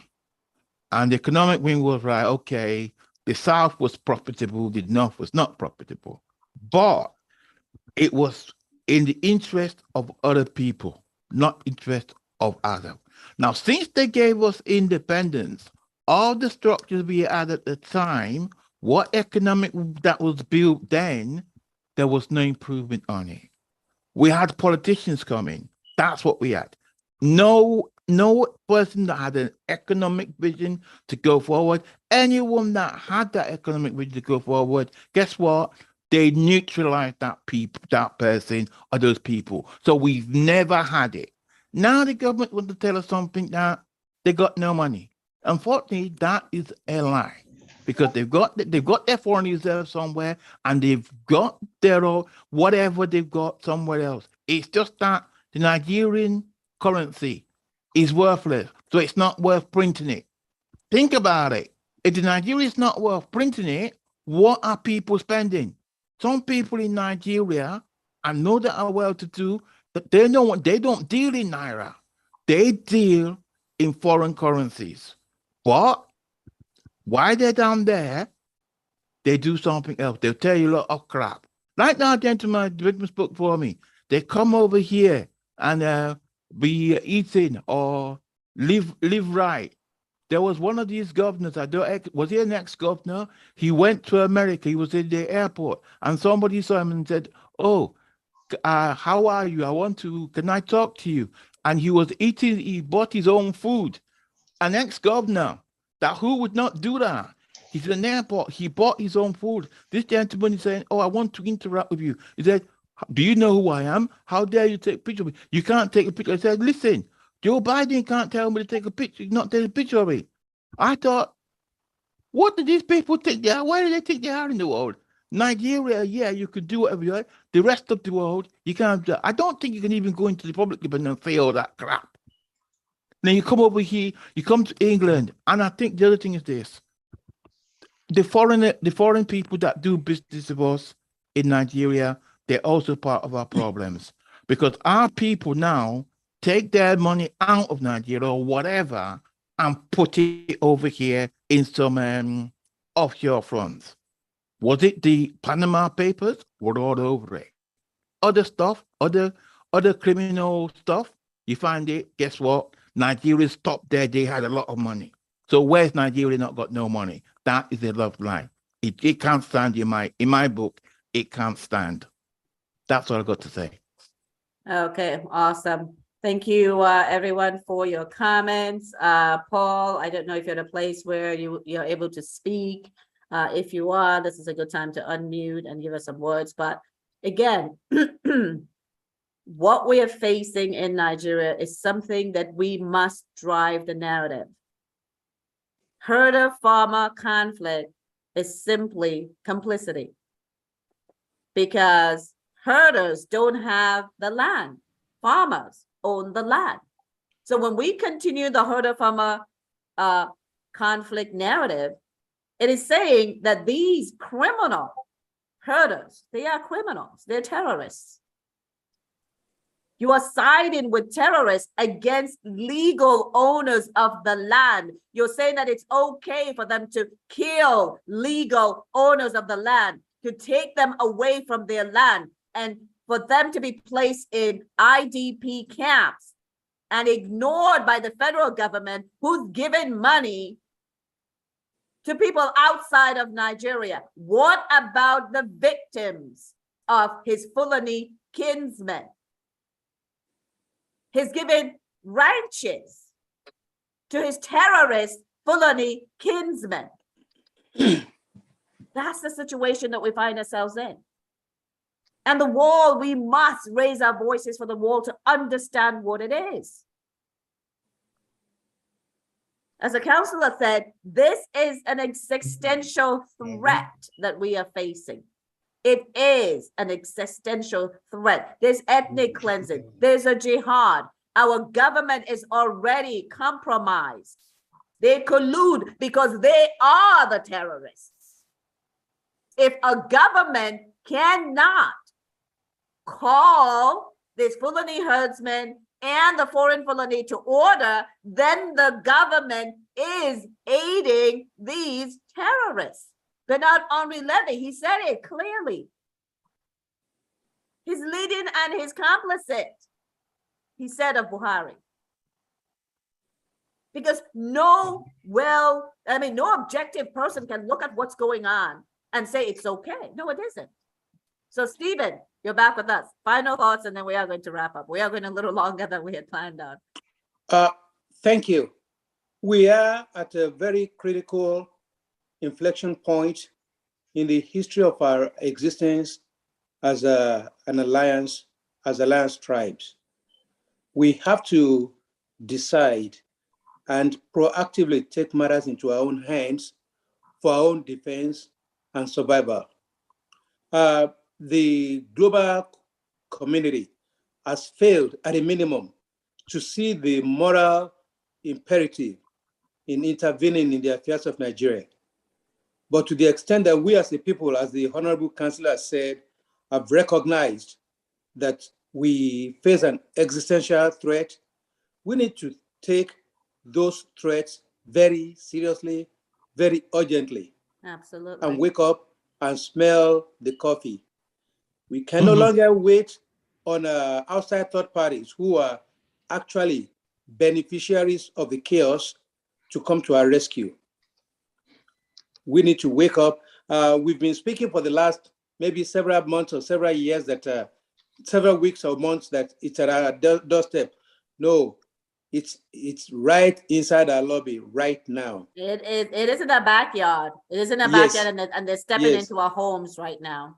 If we are following the trend, every news that comes out tells us all they're waiting for is a signal to attack. Absolutely.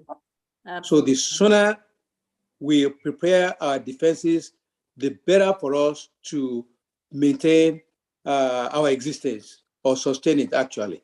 Absolutely. Thank you. Absolutely. And which is why I was flashing those headlines from UNIPER and other, we've got UMB, the United Middle Belt, we've got the Igbo National Council, we've got Yoruba Ronu, we've got all of them calling on the governors to divert money that's going to the police into state defense because the federal government has fallen apart. And if they're looking for ways to do that, Governor Adam is leading the way. Just follow him. Put the law in place. Put the guards in place. Now, I want to do one more video. This is the one I talked about of Sakapu. Let's do one more video. Actually, we'll do two more videos. Let us listen. With a benefit of what has happened in my state, a similar program of a RUGA settlement was not called RUGA in 1987. The government approved land that was taken from the natives in Zangokata and Kachia local government and created a grazing reserve. And they call it Kachia Grazing Reserve. By 1990, it was changed to Laduga Grazing Reserve. And Laduga is a Fulani ward. And today, as I'm talking, it was an initial landmass of 30 hectares of land that was taken from the natives, no compensation. And up to now, no single native that is there that can even go there. If you go, you cannot even enter that place as a native. And huge development is taking place. Big buildings, big hospitals, you don't even know what is going on there in Laduga. And it has been surreptitiously increased in size to 70,000 hectares. And so if we have this Laduga, 70,000 or 70? 70,000. Even 30,000 are taken initially. From 30,000 From 30,000, it has been increased to 70,000, and it is still there. So there is the plan is to replicate this RUGA model all over the nation, thereby changing democracy, the political democracy, the demography, the economic demography, the social demography, the cultural demography of a people all over the nation, and colonize every place in the nation. These are fears that you have. These are fears. These are not only fears. This is something that is happening to me. And even testimony. This is something that you've seen. It is something that we have seen happen in Kaduna State, in southern Kaduna, and we the land of our people. We cannot get there. We cannot go to farm. We cannot. This is the land that was taken over from the people. It was not compensated for, and we cannot go there to farm. We have become second-class citizens in our own state, in our own country, and somebody is saying that it is fears, only fears. This is real. The fear is real, and the replication of this model all over the country, and the intent is real. We have IDPs scattered all over this country. Now it is rainy season. Several hundreds communities are living in the rain. They have living in the scorching sunshine. They are now living in the rain. They cannot get back to their farm. They will be starving. They don't have medication. And nobody has talked of establishing exclusively, settlements for such category of citizens of the country. Only to talk about RUGA, that the RUGA settlements will bring about peace between herders and farmers.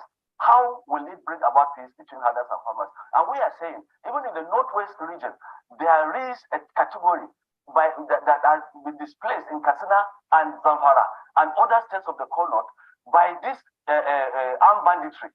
And they are all IDPs within the country. Nobody has thought of creating any settlement for such category of people. Okay. Again, just the facts. Just the facts. These are things that are going on around Nigeria and the middle belt of the south. The assault has intensified. And we don't have time today to look at all the trailers of new foreign felony trooping into the Southwest in just the past few months. So next time we'll make time to show these hard evidence, both from during the time of the lockdown up until today that is still happening. And now let's not forget about the economic strangulation, the monopoly of Dangote, where the cement factory in Benue State now belongs to Dangote, where rice is now Dangote. And so they are now economically strangulating a people already forced into starvation, which again, in this case, is a war tactics. By making basic food unattainable by the exorbitant prices that is being charged so that he can be the richest man in Africa at the expense of babies.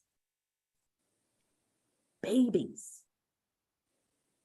Young children, teenagers, scavenging on the hills of misery, of trash.